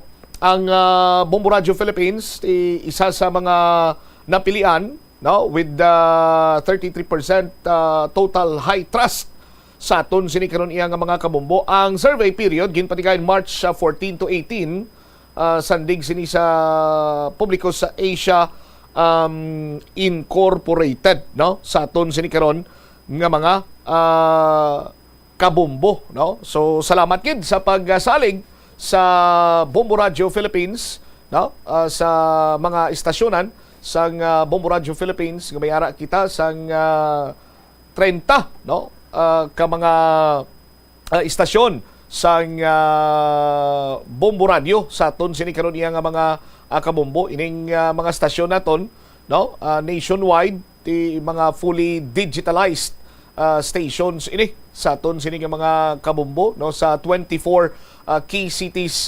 nationwide, no, kung sa may ara sang Bombo Radio kag Star FM stations, no, sa aton sini nga mga kabombo. May isinyo lang da ang panulo number one, no, ay importante ang saligan sang kadaman ang Bombo Radio Philippines, sa aton sini karon iya nga mga kabombo. Madamo nga salamat kag sa gyapon ti salamat sa inyo sini nga pagsalig sa Bombo Radio kag kami diri himuon paginamon ang amon sini iyang masarangan, malabawan pagid ang mga efforts, no, sang men and women sang Bombo Radio Philippines Network agud nga mapasanyog pagid or mas mapabakod pagid namon ang inyo sini nga pagsalig, no, sa amon sini sa mga ginaplastar namon nga mga balita pagkeri sa mga issues, no, nga kung sa diinti magtimbang sini nga bayin gila yung naton pasamat kag nagasandig lamang kita sa facts, no, sa aton sini nga mga kabombo, no, nagasandig lamang kita sa kamaturan. 2 minutos na nakaligad sa takna sining launa. Padayon lang kamo sa gyapon sa paghulog sa inyo sining mga entries sa Buena Manu Salvo Year 18 promo, no? Buena Manu Salvo Year 18 promo sa aton sining studio draw kada adlaw Lunes tugtong Biyernes. Tatlong ka mga studio winners ang mga daog sang cash, no, 500 pesos cash kag gift pack nga valor 500 pesos man. Kung malawagan ang imo sini nga pangalan, may 24 oras ikaw sa pag-claim sa imo sini nga premyo. May barangay activation draw man kita, kung sa diin kada Sabado may patigayon kita sini nga barangay draw sa ginapili naton, pang checkar naton nga mga kabarangayan. O sa diin napulo ang mga daog sang 1,000 pesos cash plus may mga cash prizes pa kita sa aton siniya nga mga pahampang. Kung naplastar ko na kagayna sa inyo ang mga produkto nga dapat sinin ninyo tipunon, ano ang himuon ninyo pagkatapos ninyo nga or ikaw matapos mo nga makatipon ang isang produkto nung himuon mo, no, isulod mo lang ini ang proof of purchase nga imo sinin nga napilian sa puti legal size envelope. Maghambak ka puti legal size, puti na siya, way na sa iban nga kolor o duag, tapos maghambak ka nga legal size ti long envelope ina, no. Sa guwas ng sobre isulat ang imo sinin nga pangalan, address, edad, contact number, phone number, pirma, week number 4 nakita kung maghulog ikaw kag ang proof of purchase. Ipadala sa Buena Manu Salvo Year 18 promo sang Star FM kag Bombo Radio, care of DYFM Bombo Radio Iloilo, Mapa Street, Iloilo City. Ihulog diri sa Dropbox sa studio o kung sa mga kabanwanan sa aton sini nga mga Dropbox center sa palibot sang syudad amuman sa aton sini nga mga kabombo. 4 minutos na nakaligad sa takna sining launa. Kagayna sang kagahon gid kasa sang City Drug Enforcement Unit ang bypass operation sa isa ka subject person ngati madugay na nga nagaduso sa illegal sining droga. At the same time may pila ka mga kaso nga ginapangatubang wala madakpan nga nakapalagyo ang subject person, pero ginaaligar sang tupad balay kag paryente sining subject person nga may mga operatiba kuno nga nagpangwa sang mga nagkalain-lain sining nga pagkabutang. Ang gintumo diri mga lahas kuno, may mga gimpangtayaan patusang kusil. Sandig sa aligasyon sang tupad balay sang subject person. Hibalo naton kuno kumatuod ini. We have on the line ang chief karon sang City Drug Enforcement Unit, si Police Lieutenant Colonel Antonio Benitez Jr. Colonel Benitez, si Bombo Cham ini live ikaw sa Bombo Rise to sir. Good afternoon. Yes, Bombo Cham, mayong hapon kag mayong hapon sa tran nga nagapamati sa imong program. Yes, sir. I'll go straight to the point na lang. Ano ka matod ining aligasyon sang tupad balay kag iloy isang subject person ngati panaya-naya kuno sang armas to ang mga operatiba kag may gimpangkuha sini nga mga alahas sa gikasa sini nga bypass operation kag ginasang kagahon sa distrito sa Arevalo, Lieutenant Colonel Benitez? Yes sir, ang aton operation covered na siya sa duha ka body worn camera kag ang gius ang police sa ina nga operation is recorded. Pwede man nila i-view ang body worn camera to the complaint sir nga nagapanaya-anaya. Siguro sir na dumduman naton ang natabo sa Pototan nga ang police naton, ang operatiba naton sa Drug Enforcement Unit na Tier 1. So isa ka SOP tungod nga gabi kag medyo madulom kag hindi unstable ang situation, dapat i-draw sang police ang iyang firearms from the holster kag kapitan mo sir kag he is prepared to any eventualities, but wala na naton ginataya sir unless we have the intention to shoot, pero SOP na sa sir nga i-draw ang pistol sa iyang holster kag kaptan. Siguro sir baka na misinterpret lang sa aton mga pumuluyo nga ginakaptan nga daan sang pulis ang ila armas kay sa sir nagapusos man kita kay base may aggression, may matabo na hindi mo na mo at least ready ang aton kapulisan. To the extent sir nga may ginpanguha, pwede naton ma-review ang body worn camera, which in fact sir nagkadto ko dito, imbalikan ko personally ang area nga ginkatakan sa bypass operation kay gin istorya ko ang pagbalay. Since na recorded man na sa body worn camera ang CCTV, allowed ko man sila nga kung may time sila at sa opisina kay pangayuan clearance ang view sa body worn camera. Alright. Ang subject person naton, as per information na nakapalagyo ini siya, Lieutenant Colonel Benitez, sino nga niliwat ang subject person sa sining bypass operation? Si a certain Sandy sir ang isa sa subject naton sa bypass operation kag medyo mabudlay abi sir kay ang area suludlon. Kabalo man kitang pag nag bypass operation ang Apple Police siya lang isa ang dito sa sulod at kinalanon niya pa mag-signal sa mga backup niya nga sa gwa para mag-respond dito kung consummated ng bypass operation. So may kabudlayan sir kay medyo malayo-layo ang plastaran sa aton backup. Amo na sir nga isa ka rason nga nakapalagyo ang isang suspect based sa statement ng aton pusher buyer sir ang iya lang na punggan ining si certain J nga subject man sa aton bypass operation.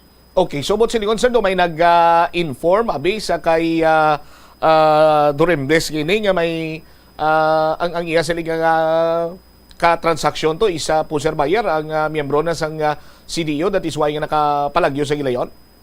Nakabatsyag sa siguro sir. Kahit may mga pre-arranged signal na sir once na consummate na siguro nakabatsyag siya. That's why nga manage ang magpalagyo. Kasi isa lang man ang aton pusher buyer, ang napunggan niya mo lang ng isa. Kasi isang pag-responde natin dito, wala na natin maabtan ang isa pa dito subject. Granting nga bigyan ko nakakadasigin makapalagyo sa sining subject person. Ano sa paglantaw nyo, Lieutenant Colonel Benitez, may connivance within sa mga yara sa sulod sang area or panimalay abi nga kung saan target sa inyo sining bypass operation?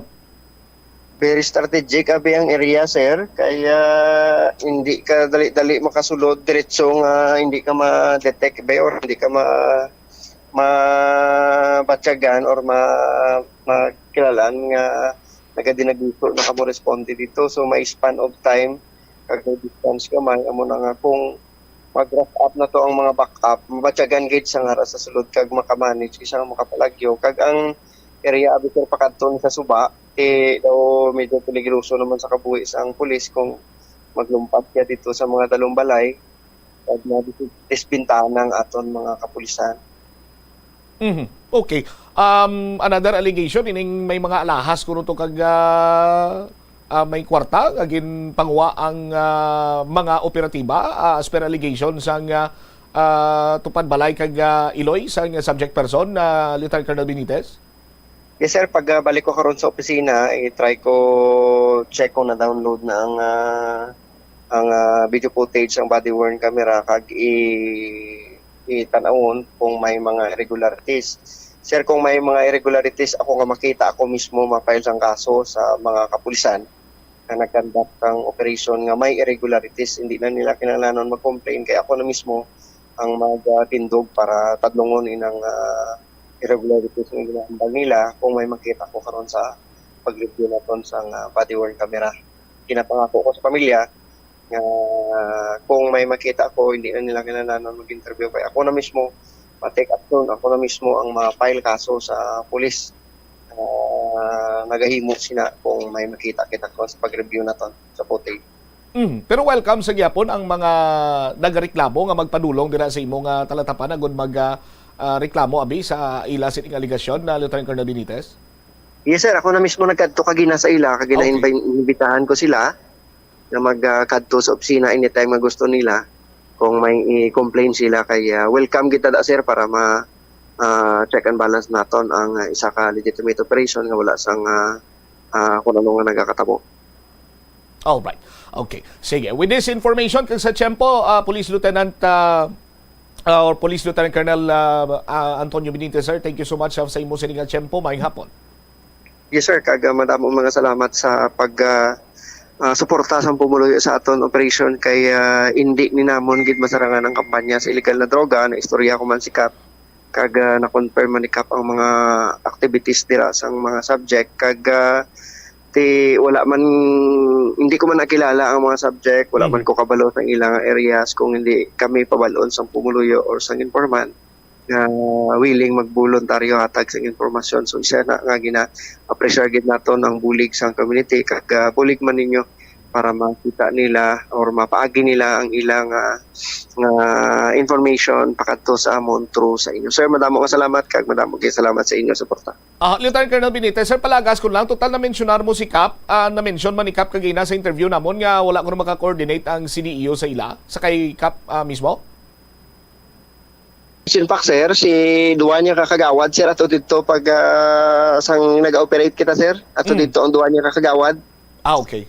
All right. Sige. Once again, thank you so much. Good afternoon, Lieutenant Colonel Benitez. Yes sir, maayong hapon. God bless. Dari wabit si Police Lieutenant Colonel Antonio Benitez Jr. ang Chief sang City Drug Enforcement Unit.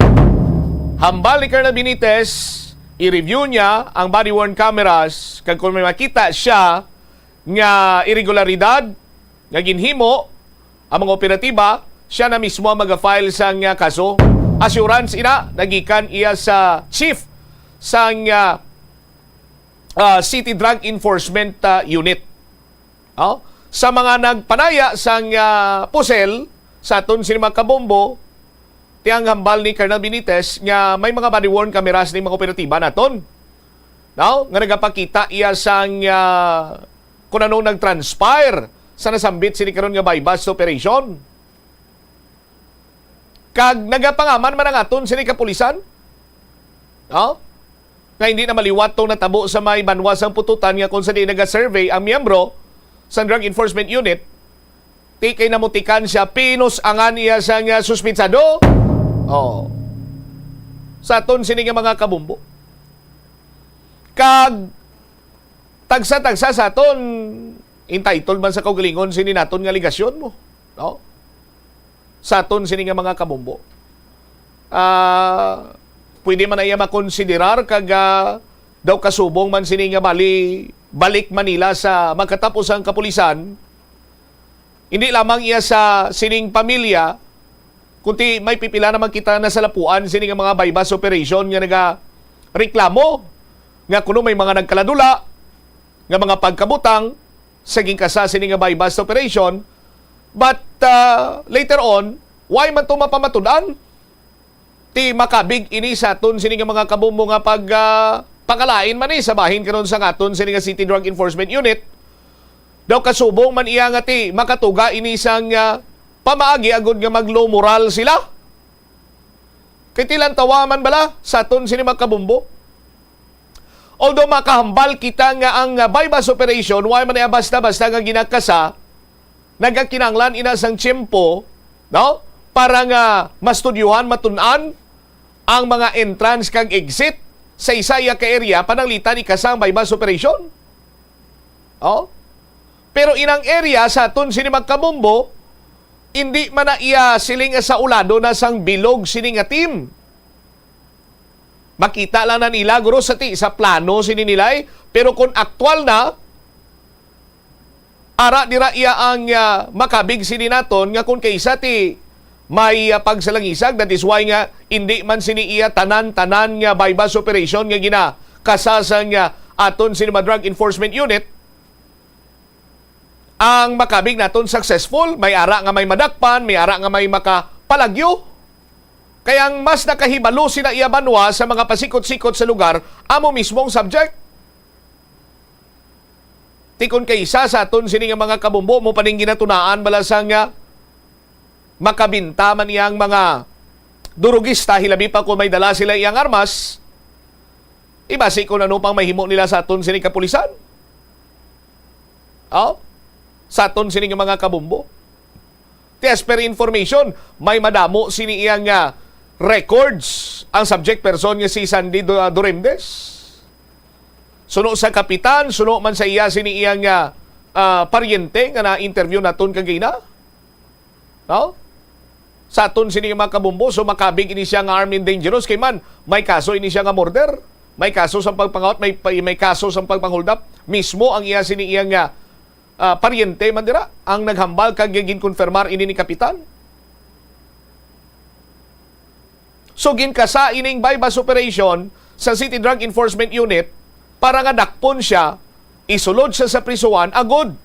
Nga hindi na siya makakomiter sa anuman nga sa isang krimen, partikularmente ang pagbaligya sa illegal sini nga droga. Ti ginahimo ini sa aton iyang kapulisan para nga mapasiguro nga hindi na mahalitan ang iban sini nga mga pumuluyo dira sa may area. Ti karon, with due respect sa pamilya, may mga aligasyon kag pato-patuan pangaton sini nga mga operatiba nga nagpangawat. Giyak kalamatay na ganing iban sini nga operatiba para lamang nga dakpon ining mga durugista nga nagahalit sa mga pumuluyo, nagahalit sa mga tawo sini nga mabaligyan nila sa illegal nga droga kag magkulurto ang utok. Oh?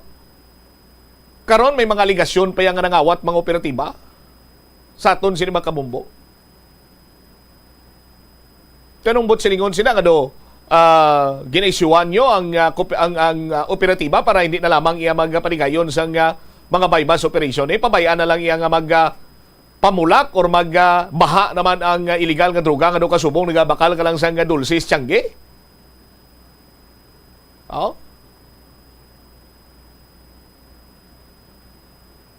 May madamo na iya nga mga kauturan kita mga kabumbo naton nga sila na mismo nagapadakop sa ila sini may himata.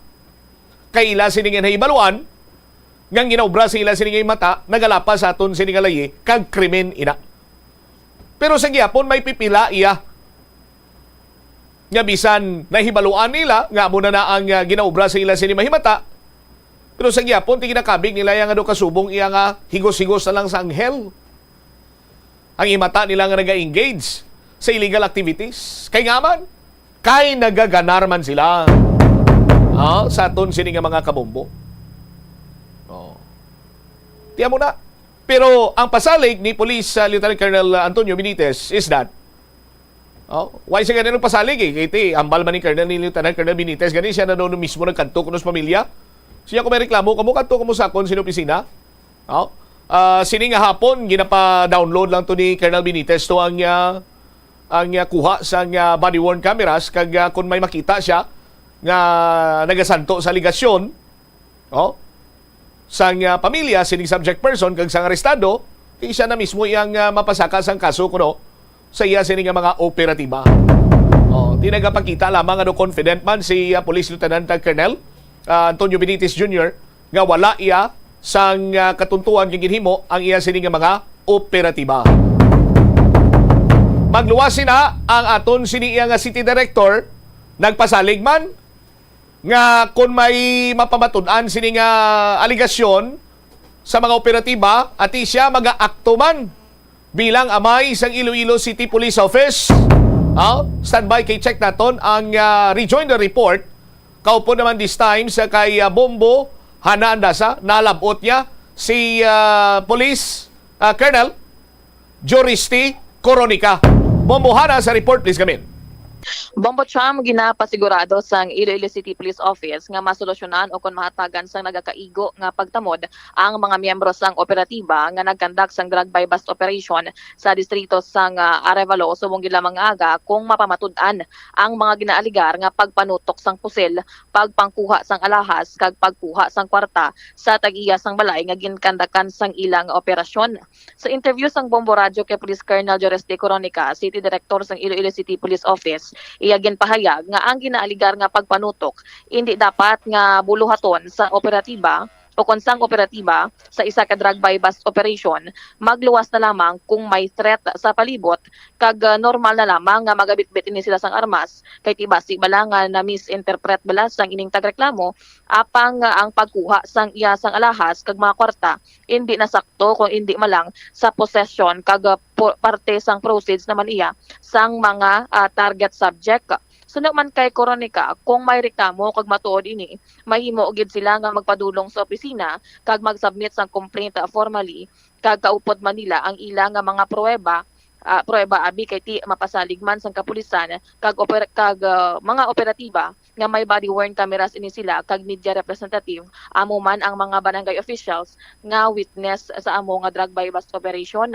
Ginhalimbawa man gani diri ni Police Colonel Coronica ang iya eksperyensya diri sadto nga kaagi man siya ginsalan nga nagpanguha man sang mga kagamitan kag nagpangatubang man sang madamo nga kaso kaangay sang robbery. Bombo Cham, apang ti sa ulihin na pamatud-an nga hindi man gali matuod ang ginaaligar sa mga tagreklamo nga ang mga operatiba o kon kapulisan nagakuha pagid sang kwarta nga hindi man sa possession sang amo nga subject.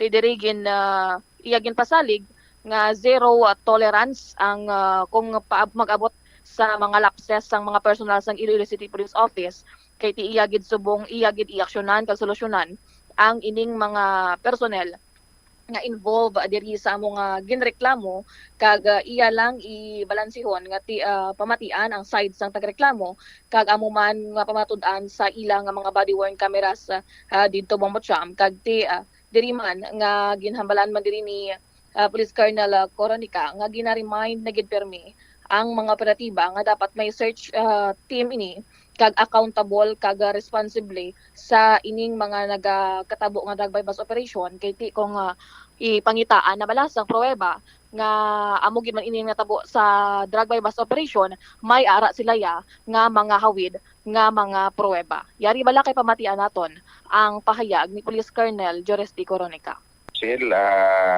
Kung kakanta ka sang operation, normal lang na nagabit-bit ka pusil.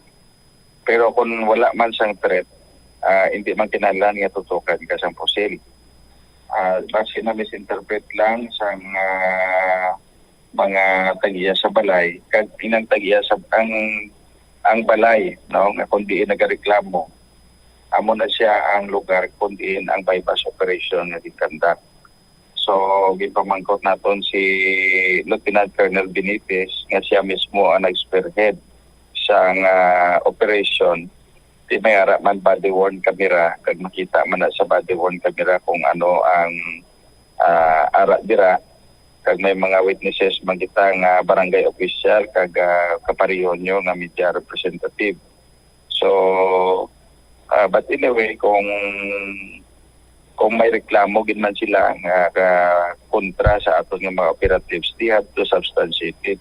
Iti kabudlay man, no, I always remind our operatives nga pag mag-conduct sang operation dapat may designated gid nga searching team para may accountability kag may responsibility. So I always emphasize inang duwa na nga accountability and responsibility kay hindi ko gusto nga mabahiran sang issue ang amon nga kampanya batok sa illegal nga droga.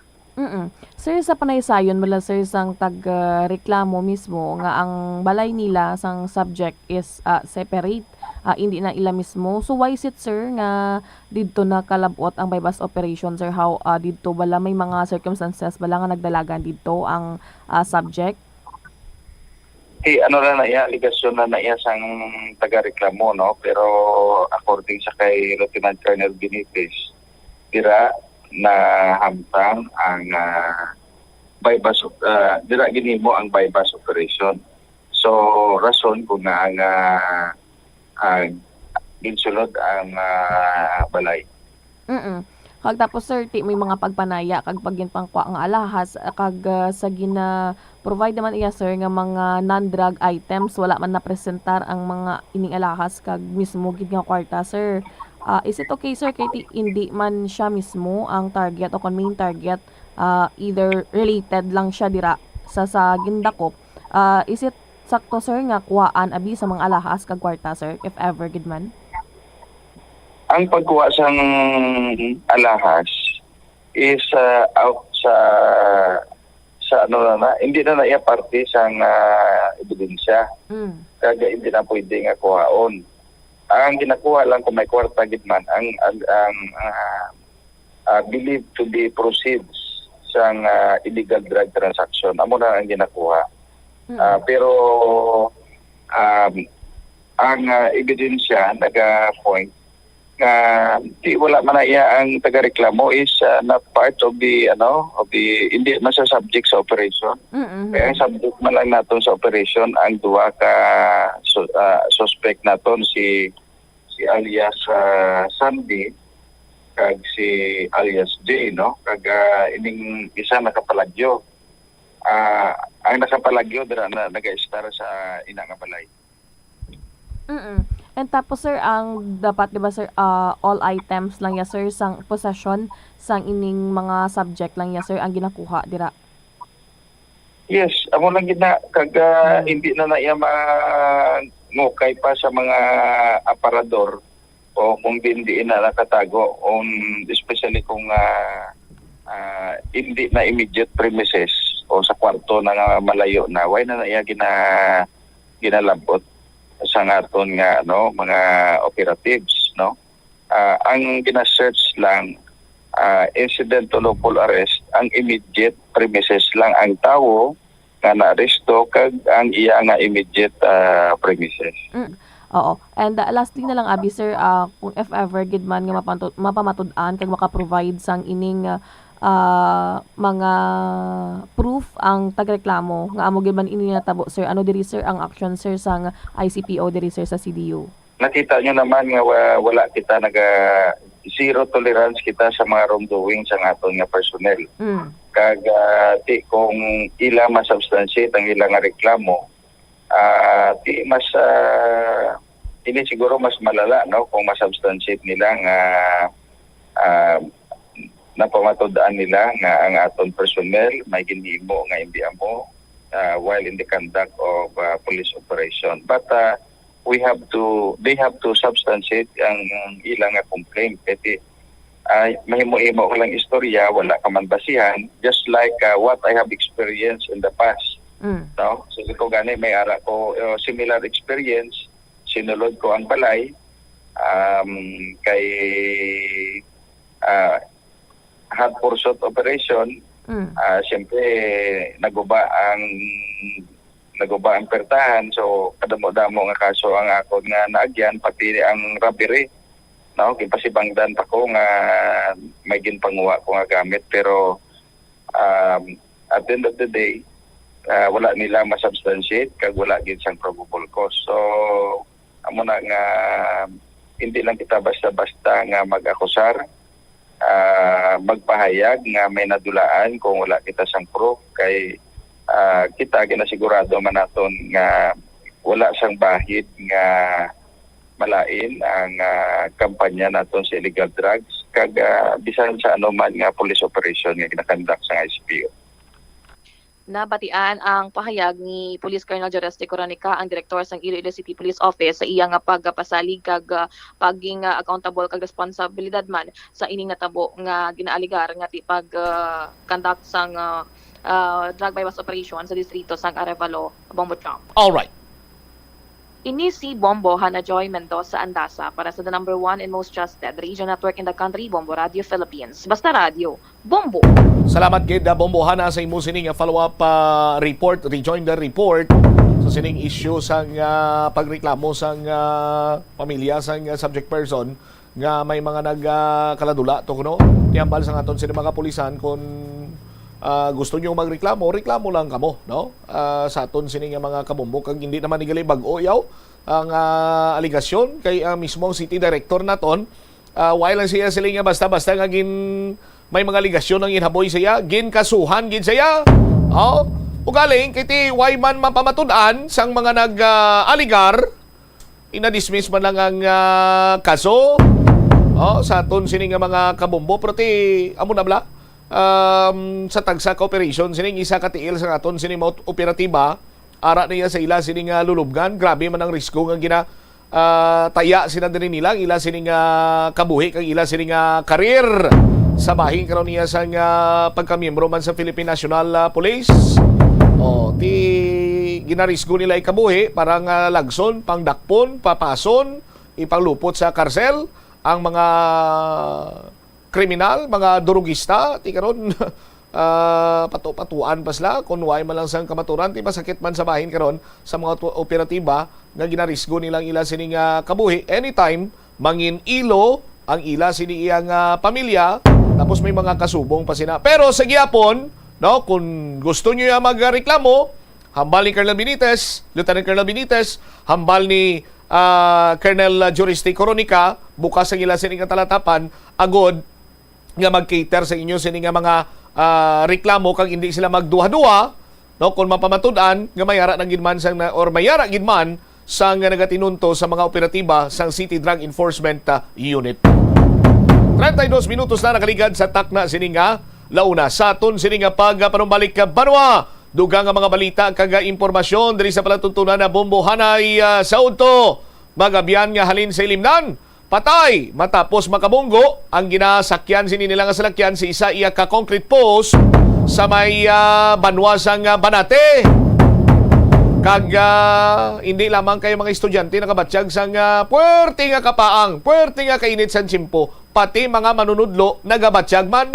Balikan tayo ni karon matapos sa pila ka importante nga mga panumdum. The Farmers Bazaar, your traditional public market with the touch of Plazuela Dos, ang isa ka lugar nga gintukod sa tion kag sa kasagsagan sa COVID-19 pandemic nga may tinutuyo nga maghatag sa imo sang safe marketing experience. Subong nga ang COVID-19 hindi nagidman dako nga pamahog kag nagapakadto na kita sa next normal. Rest assured nga ang Farmers Bazaar will further evolve agud nga magpadayon sa paghatag sa inyo sing satisfying marketing experience. The Farmers Bazaar sa lower level tara na pahamtang ang fish, poultry kag meat section para naman sa inyo mga kinahanglanon nga prutas, utang kag iban pa, magbisita sa upper level pinaagi sa paggamit sa hagdanan o kon sa pagkadto direkta sa parking lot. The Farmers Bazaar, your traditional public market with a touch of Plazuela Dos.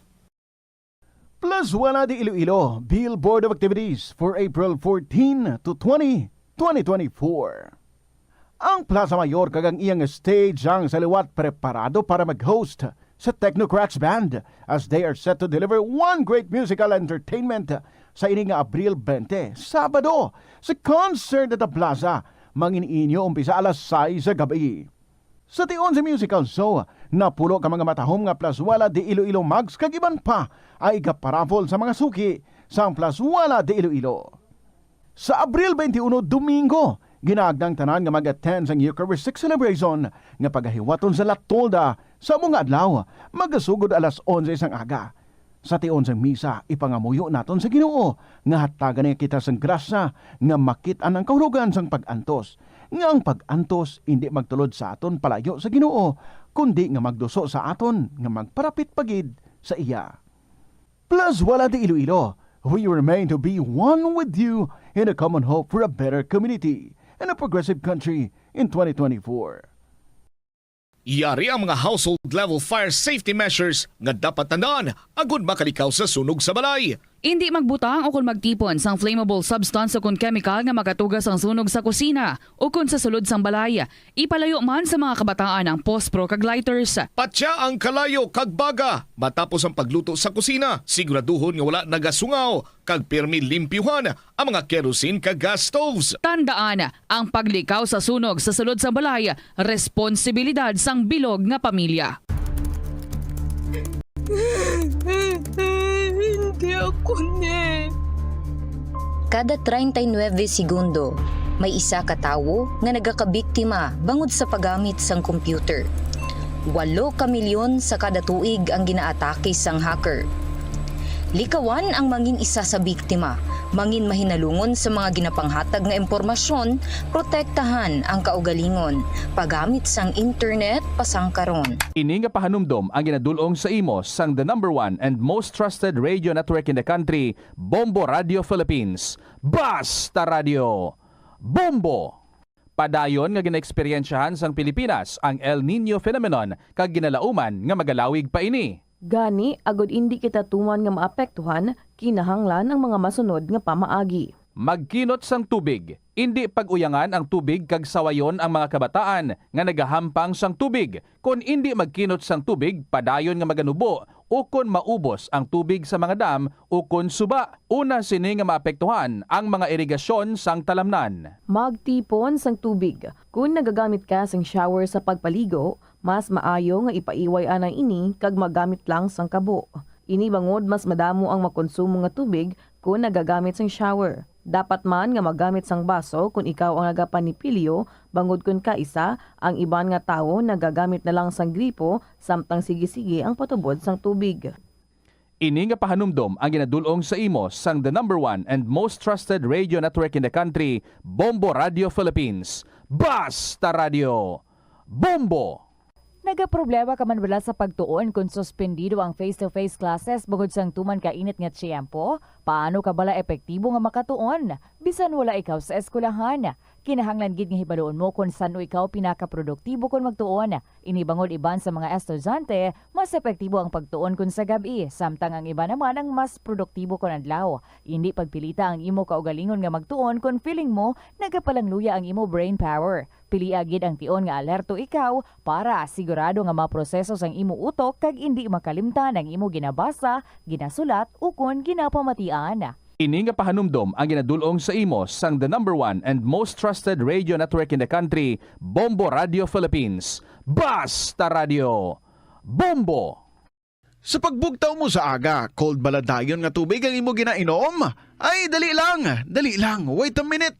Para sa ininit. Suno kay Dr. Deborah Weatherspoon, isa ka advanced practice nurse, mas maayo nga mag-inom sang alabaab nga tubig sa aga. Paathag ni Weatherspoon, iniya nagabulig sa lawas nga magpagwa sang toxins kag naga-improve sang imo blood circulation. Sa mga babayi, ang pag-inom sang alabaab nga tubig ay nagabulig man kung ikaw nagasuprer sang period cramps. Ang pertussis ang isa ka makalalaton kag makamamatay nga balatian ilabi na sa mga lapsag. Nagalaptang bakterya pinaagi sa paginhawa, pag-ubo kag pagpangatsi sang tawo nga may pertussis o kun whooping cough.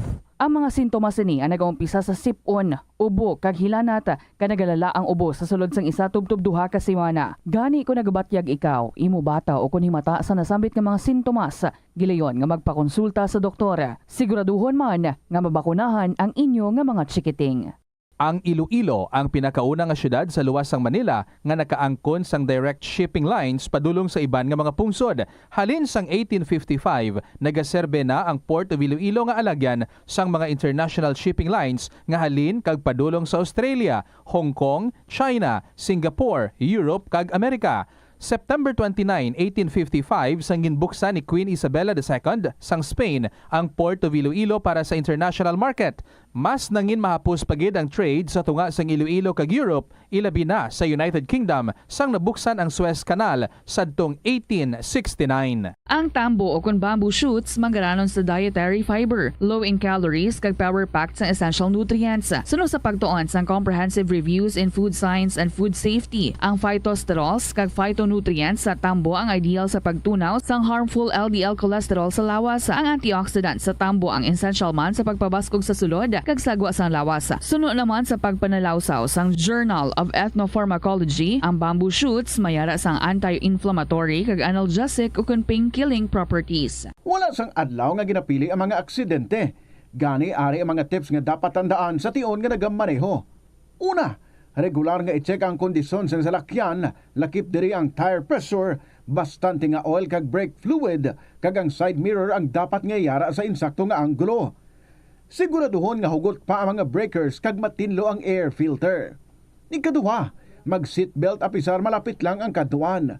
Ikatatlo, mag-signal sa tion nga nagaliko. I-on ang signal light kung ikaw ang yara sa ginabanta 300 katapaka halin sa imo likuan. Ini nga pahanumdom ang ginadulong sa imo sang the #1 and most trusted radio network in the country, Bombo Radio Philippines. Basta Radio Bombo! Nakahibalo ka bala nga ang color ang makaapekto sang imo nga modo? Santo sa pagtuon sang American Home Shield, mayara sang correlation ang color kag mood. Kaangay sang pula nga nagapataas ang blood pressure kag heart. Para sa Bombo Radio Iloilo, Philippines Standard Time, 41 minutos na nakaligad sa tak ng alauna. Standby kay may winner kita! Buena Mano Salvo Year 18 ng Bombo Radio at Star FM.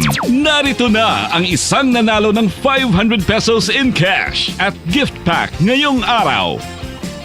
Atensyon sa mga taga-barangay Burgos, Mabini, La Paz. Magagikan din ang aton sining winner ya sining proof of purchase Orocan sticker. Congratulations Rafael Patriarca sa Burgos, Mabini, La Paz. May proof of purchase nga Orocan sticker. Congratulations. Gilawang ikaw ni Bombo Cham. 42 minutos na kaligad sa tak ng alauna. May 24 oras ikaw sa pag-claim sa imo sining premyo. Sa liwat, congratulations Rafael Patriarca sang Burgos, Mabini, La Paz. May proof of purchase nga Orocan sticker, 500 pesos nga cash plus 500 pesos nga balor sa gift pack ang nagahulat diri sa imo sa istasyon sa Bombo Radio. Aton sining daily draw ang gintamungan sa aton FD representative si Ma'am Arlene G. Punsalan. Mag-abyan halin sa Ilimnan. Unang mag-abyan halin sa Ilimnan.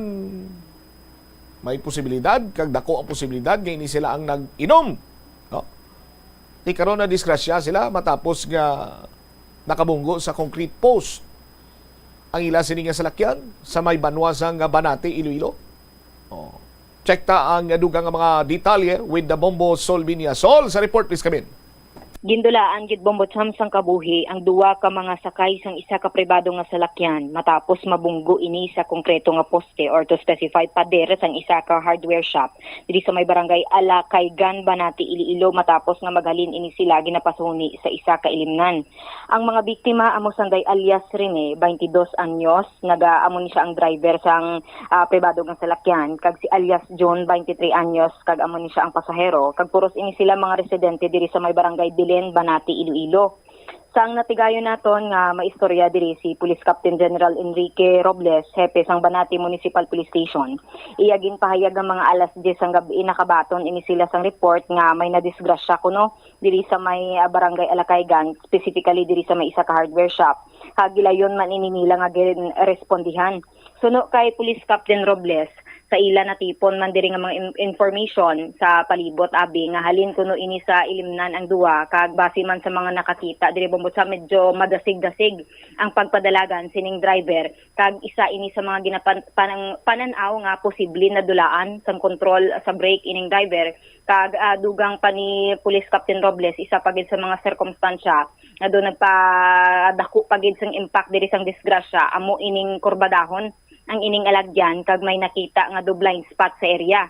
Dugang pasang natungdan nga nabunggo gid ang ila sini nasakyan sa may konkreto nga poste sang isa ka hardware shop sa diin nagtalsik gid pagwa ang ining nakasakay bala sa may driver seat or passenger seat bangod wala ini nakaset seat belt samtang ang ining driver ang nagapabilin sa sulod sang salakyan kag do naipit gid or medyo naipit gid ang sitwasyon sinisang na kitan sang sining mga kapulisan man or sang nagresponde sini sila. So nakaagom ini sang mga nagkalain-lain abi nga patal nga pila sa parte sa ilang lawas sa diing gindeklara man ini sila nga dead on arrival sang attending physician sang ginhingagaw pagani ini nga dalon sa ospital.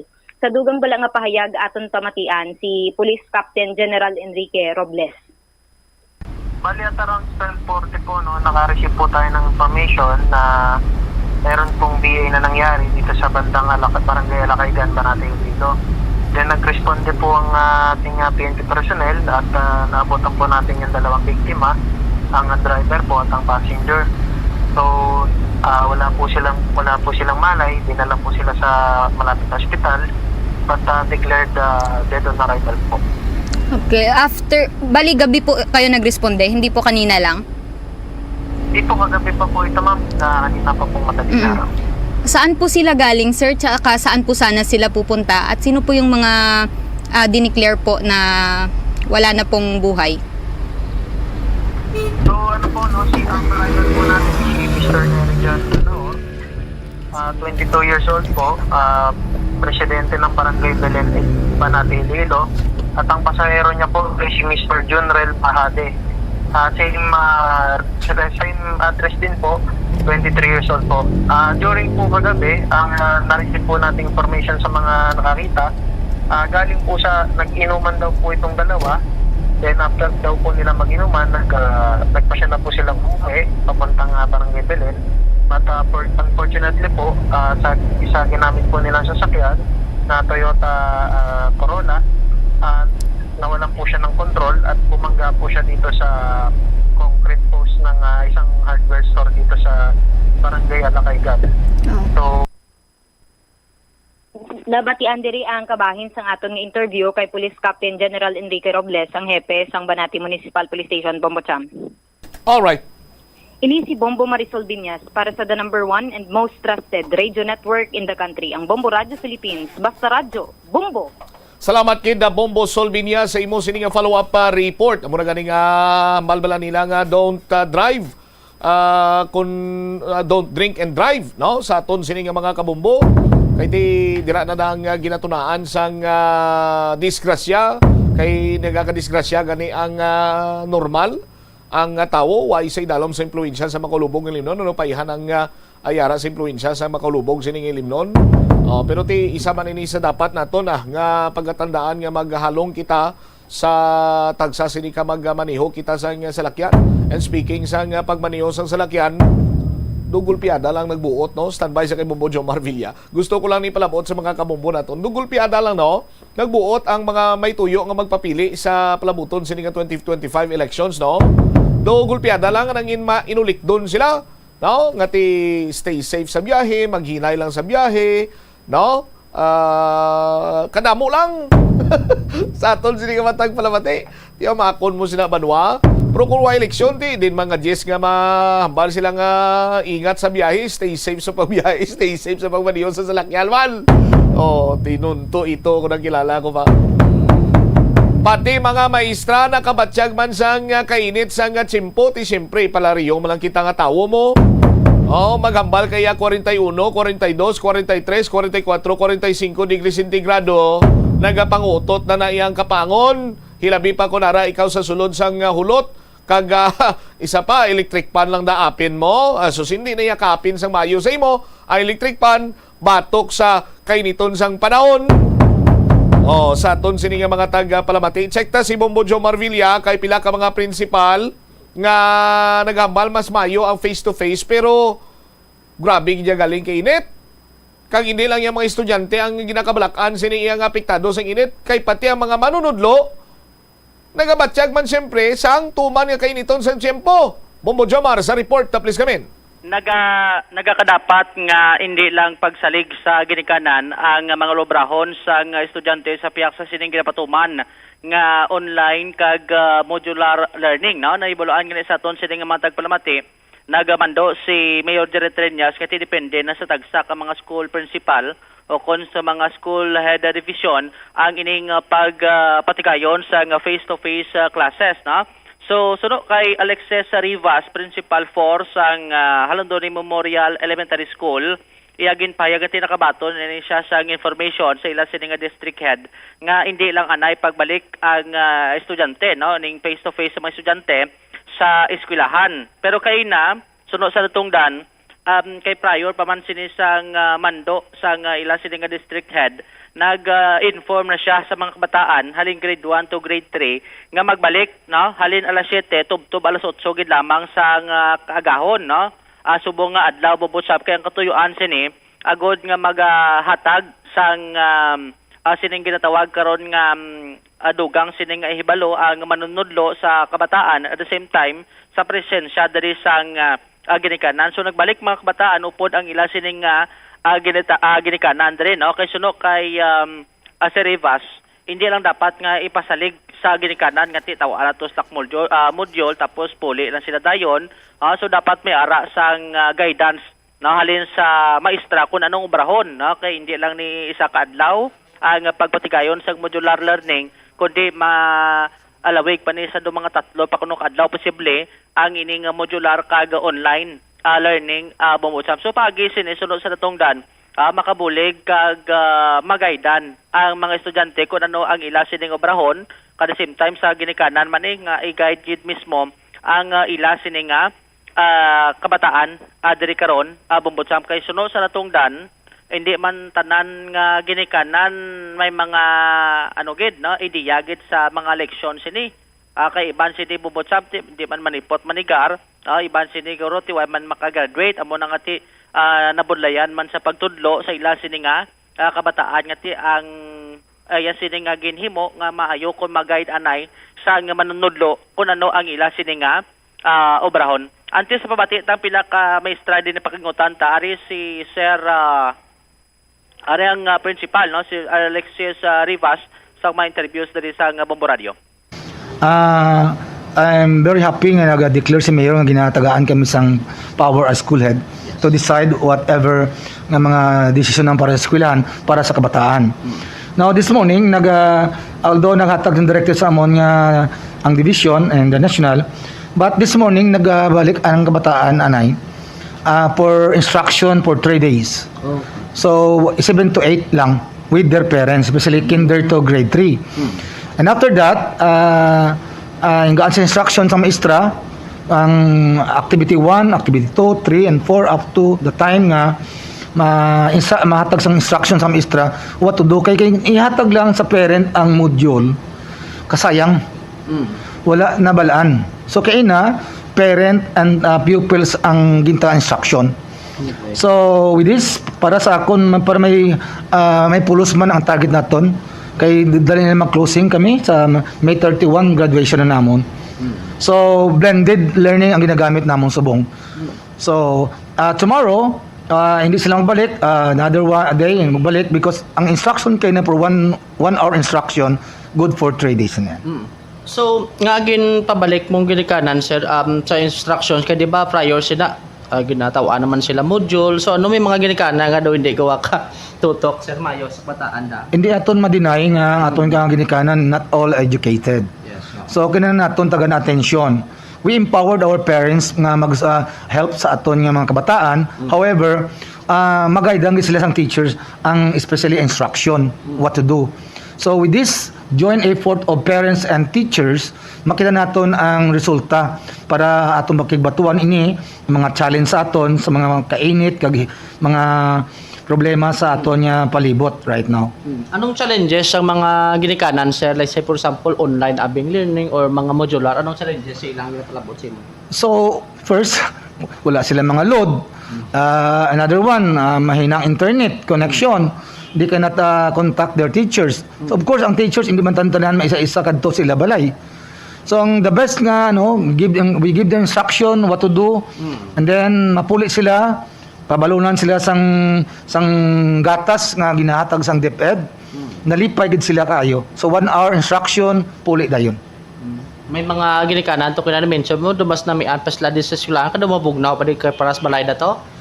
Yes sir, makita nato ni na nga sa komunidad namon diri ang mga building palibot di sa likod silang building makita mong ang tutuod nga tagalapos. So mas nalipay pa sila of course sa eskwelahan compare sa ilabalay siyempre gamay ang balay, mainit. So dito sa barangay sa gym lang sila ang kabataan gatinir. So but we have to follow the orders ng ato national office nga based sa directives i-follow naton nga sundo naton. May gilikanan gambal sir do mas nami yan mabalik kami sa eskwelahan kay nunubodlayan sila sa module online. Yes yes naturally na just like during pandemic kasayang gid sang pagbalik sa eskwelahan zero gid ang kabataan especially in reading. The problem right now of DepEd ang aton nga remediation program especially sa mga non-reader naton. So with this kind of activity ng aton mga teachers, in-instructionan ko just give instruction to our parent since nga cancellation classes ara na. So what to do and try to contact them whatever nga ang instruction, mahatag instruction kung may query sila regarding sang ulubrahon sa kabataan. Nabatian si Sir Alexis Rivas ang school principal for sang Halandoni Memorial Elementary School, Bombotsam. Sa piyak nga bahin, kung gabatyag ang mga kabataan, gabatyag man ang aton sining ikaduha nga ginikanan, no? Kung ining mga manunudlo sa piyak sining mainit nga panahon, nga aton sining karon nga experience diri sa may syudad sang Iloilo, no? So no, kay Ma'am Lowen Joy Celerian, grade 5 teacher, ang natuluan sini English nga subject. So no, sa natungdan, kis ati mabudlay sa ila nga maestra nga nagatudlo kagatindog sa tunga sang classroom sa piyak sining mainit karon nga panahon Bombotsam, no? So ang ginahimo nila gasuksok na lang sila sang mga komportable no nga bayo agod nga hindi sila mabudlayan sa pagtudlo kay ang ila sining mga agin gamit nga mga uniforme tama kuno ka ginot, no? Kag madamol ang tela amo nang atikis mabudlay, no? Kag nagadula man sila sa ila sining concentration kung magtudlo sa mga estudyante sa piyak sining mainit karon nga panahon diri karon Bombotsam. Suno sa natungdan may mga best man kaysa ang ati break sila kag at least makapupuway ang estudyante. At the same time hindi man mabudlayan kag mapalayo sigapon sa balatian ang ila sini karon yung mga estudyante diri. Ari liwat no si Ma'am Lowen Joy Celerian sa may interview diri sa Bomboradio. Ang hindi da manami kung may mga ginabatsyag ang teacher, halimbawa high blood siya, tapos nang amo pa nga init, ay makatrigger gid sang dako, no? Oo. So maka-help kung si teacher i-armor yang iya self man kay balaan niya man nga task niya mo. Oo. Pero as much as possible namin kita ni kung well ventilated ang classroom, pero kung kisa hindi man. So ang namin sinadara masuksok lang siguro na isang comfortable na bayo or cotton.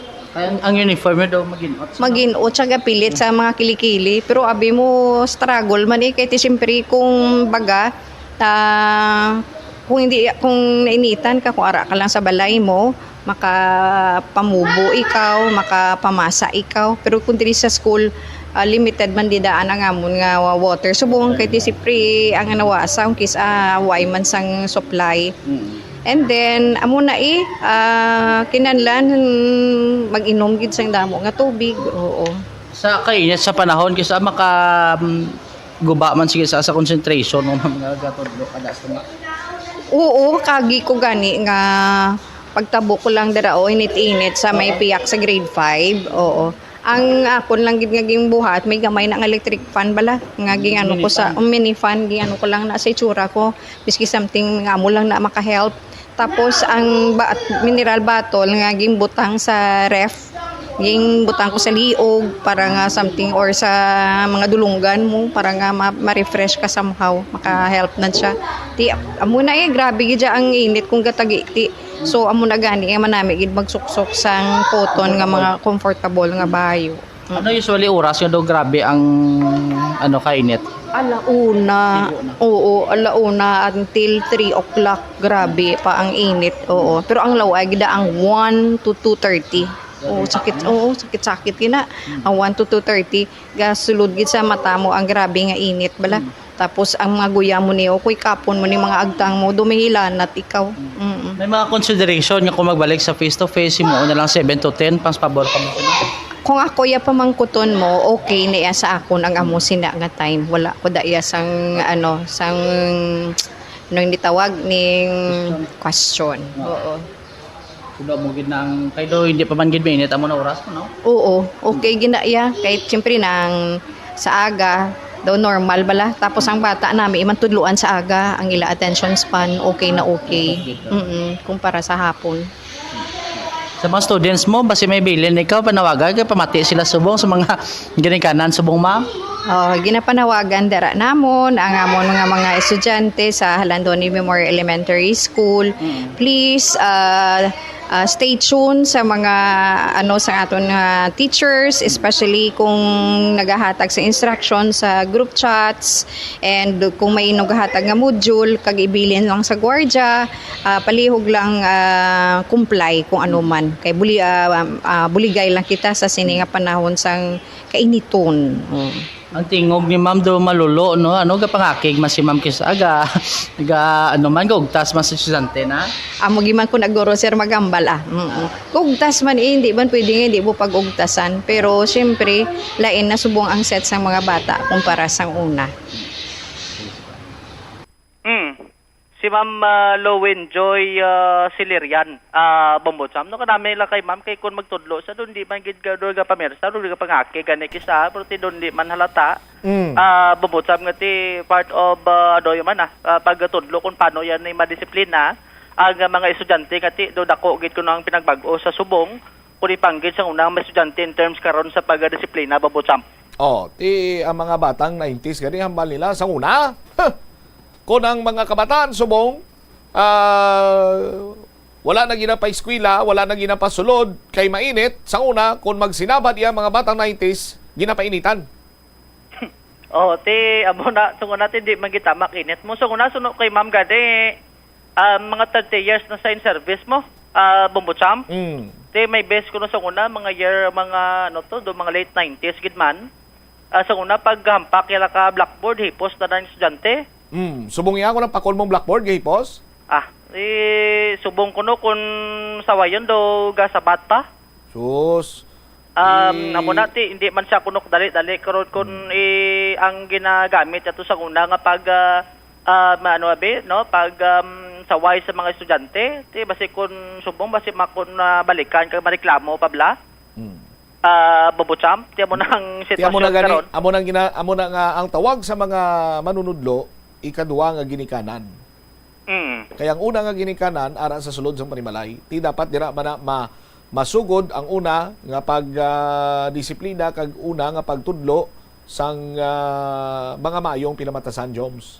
Kun way ka sang ginikanan ginbiyaan ka ti sila gid ang una Kay kun ginikanan ka nga ti ara si mo ti kaduwa ning mga aton sini nga mga manunudlo o kon maestra kag maestro, Bombotsam. Ang isa to kina maestro ng balta ni istorya tatos may Halandoni Memorial Elementary School bangod sa tuman niya kay niton kuno kisaga hambal na lang siya finish or not finish pass your paper kung may mga exam nga ti do di nagid baguntahan ang mainit karon nga panahon, Bombotsam. Ti amo na may mga lihok man nga mo ang ila sila nga principal agod nga maganhagan ang mainit nga panahon kay kun magbalik sa face to face ang ila sila ginalantaw mas scheduling na lang sila, no? It means nga ti mangita sila ka oras nga do hindi tama kainit kag dira lang sila manglase at the same time kun mainit na gid ang peak sa adlaw, so ay na isang klase, Bombotsam. All right. Inis si Bombo Jo Marvilla para sa number 1 most trusted radio network in the country, Bombo Radio Philippines. Basta Radio, Bombo! Salamat kita Bombo Jo Marvilla.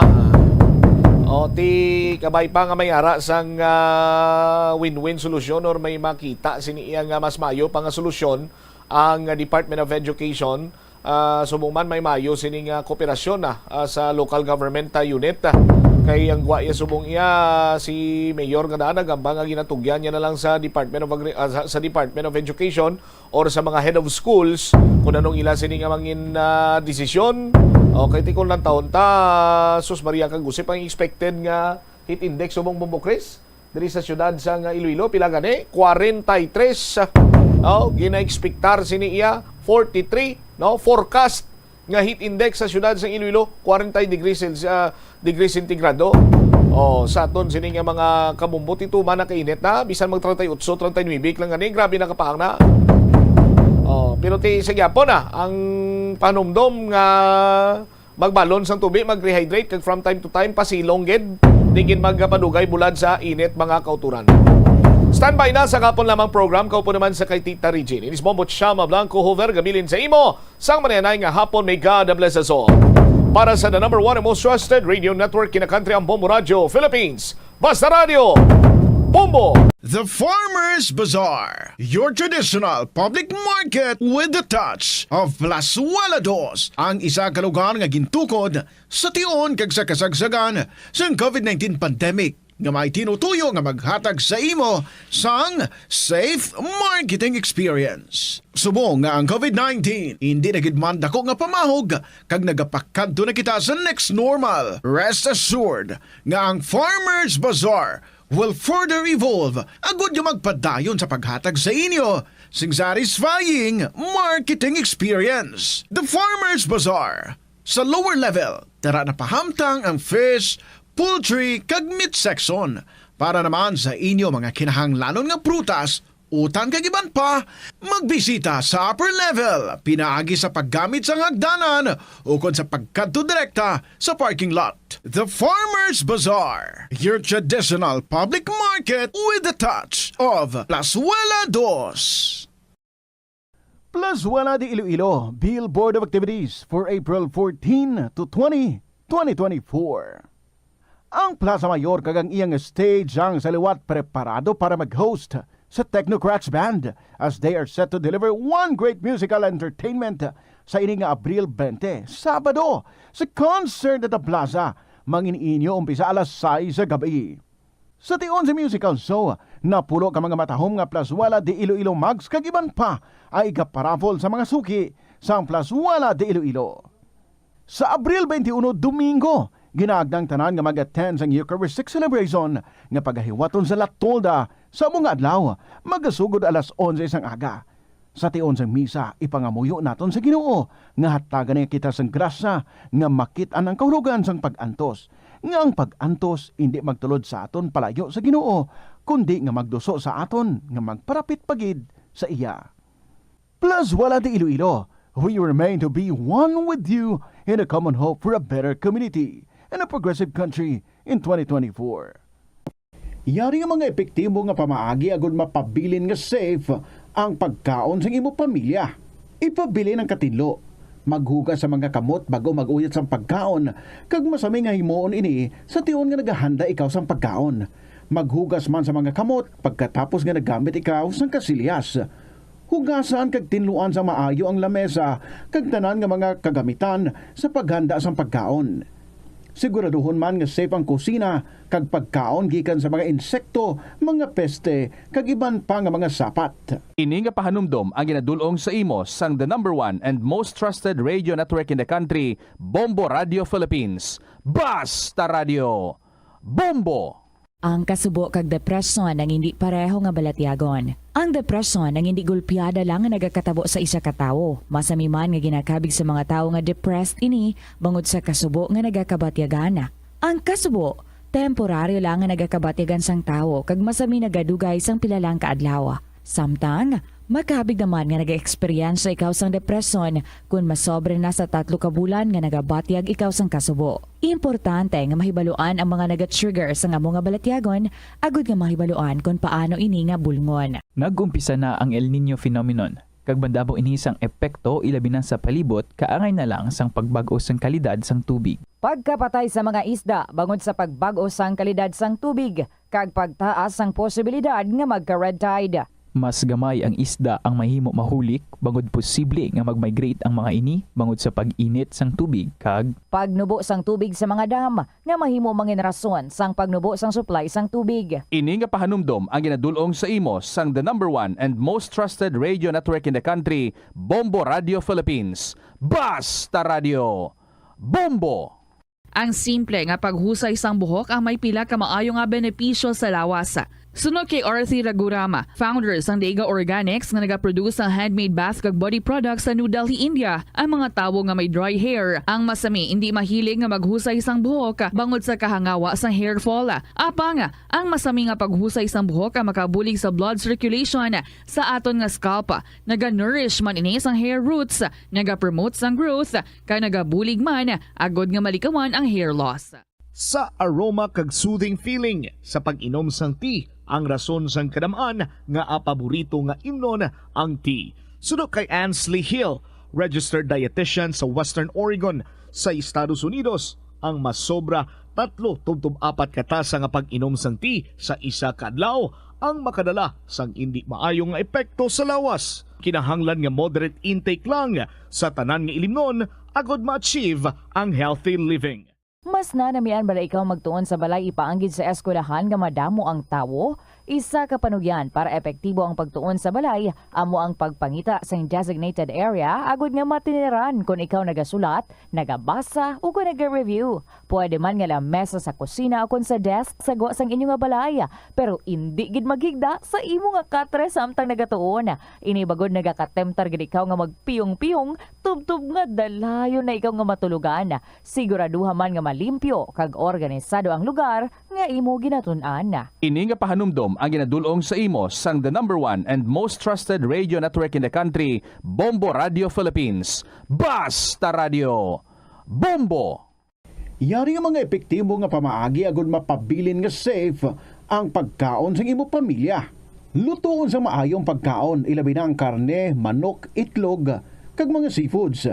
Sa pagluto sa mga pagkaon nga may sabaw o konsarsa, pabukalan, kag paturon nga nagalabot ini sa 70 degrees Celsius ang temperatura.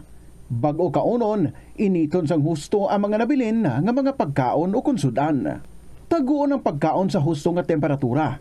Hindi pag-ibilin ang naluto nga pagkaon sa ordinaryo nga temperatura sa sulod sang 2 ka oras. Ibutang gilayon sa refrigerator ang luto nga pagkaon kag mga pagkaon nga madasig mapanos. Ipabiling nga mainit o kung masobra sa temperatura nga 60 degrees Celsius ang luto nga pagkaon, bago ini ihanda sa imo pamilya. Hindi pagtaguon sa madugay ang pagkaon, mangin sa refrigerator. Ini nga pahanumdom ang ginadulong sa imo sang the #1 and most trusted radio network in the country, Bombo Radio Philippines. Basta Radio! Ito ang Bombo Radio Philippines. Fully digitalized. Numero 1 sa balita, komentaryo, drama at serbisyo publiko. Bombo Radio Philippines. Bombo Radio Philippines. Ang inyong #1 at most trusted radio network in the country. Basta Radio Bombo! Mainit nga hapon sa inyo tanan, mainit man nga pag-abi-abi sa inyo. This is Tita Regine on a beautiful Wednesday, the 17th of April, 2024. Welcome sa kahapon lamang program. Lolo Dencio, happy birthday, T7, T8 birthday. Palagpat naman ako. Anyway, this is Tita Regine and as I have said, mainit gid ang aking pag-abi-abi sa inyo. Halong-halong lang kita sa init. My God, as in super. But anyway, muyong lang no, kagpahigadigad lang sa init, hindi na magpatial and at the same time, hindi paghalinis sang botelya, sang tubig or sang suludlan, sang tubig.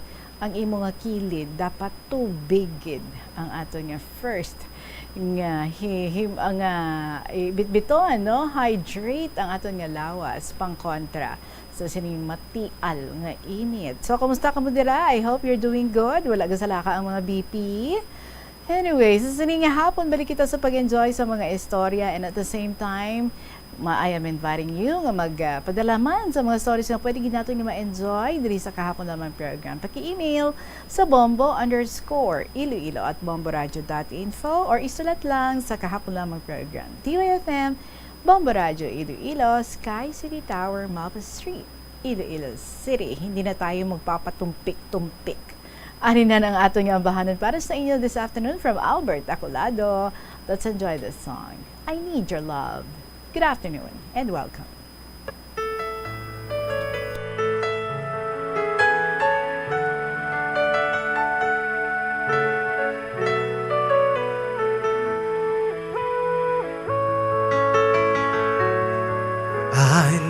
need your love, you brighten up my day. When I'm with you, happiness never fades away. I need your love each moment of my life. The memories shared together kept that love alive. I can't forget you, and it won't be easy. I've loved you for a long, long time. How I cherish those moments, and no one can take your place. Deep within, forever in my heart.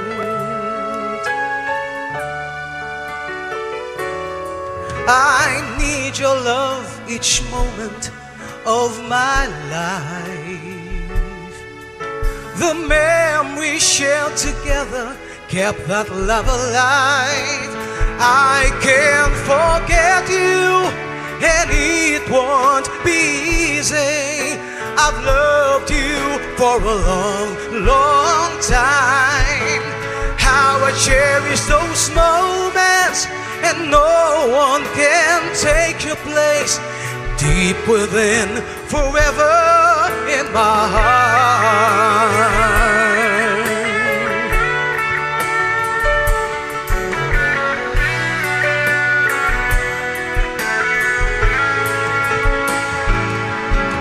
I'll keep this love burning in my heart. I hope somehow along the way our love will always meant to be. Oh, please believe in me that I need you. I need your love. I can't forget you, and it won't be easy. I've loved you for a long, long time. How I cherish those moments, and no one can take your place. Deep within, forever in my heart. I can't forget you, and it won't be easy. I've loved you for a long, long time. How I cherish those moments, and no one can take your place. Deep within, forever in my heart. Girl, I need you, I need your love. Girl, I need you, I need your love. Girl, I need you, I need your love.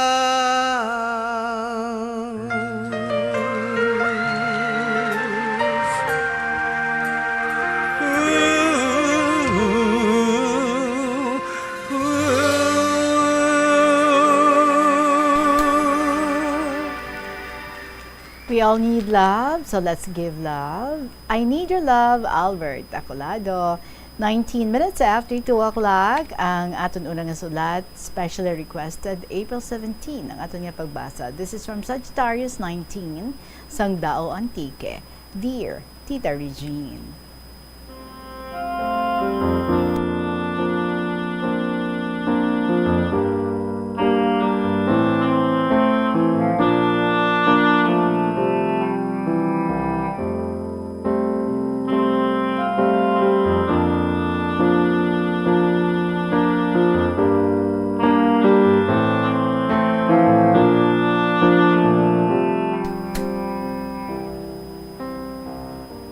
Mayad gahapon kanimo tita, kasatanan nga nagapamati king imong programa.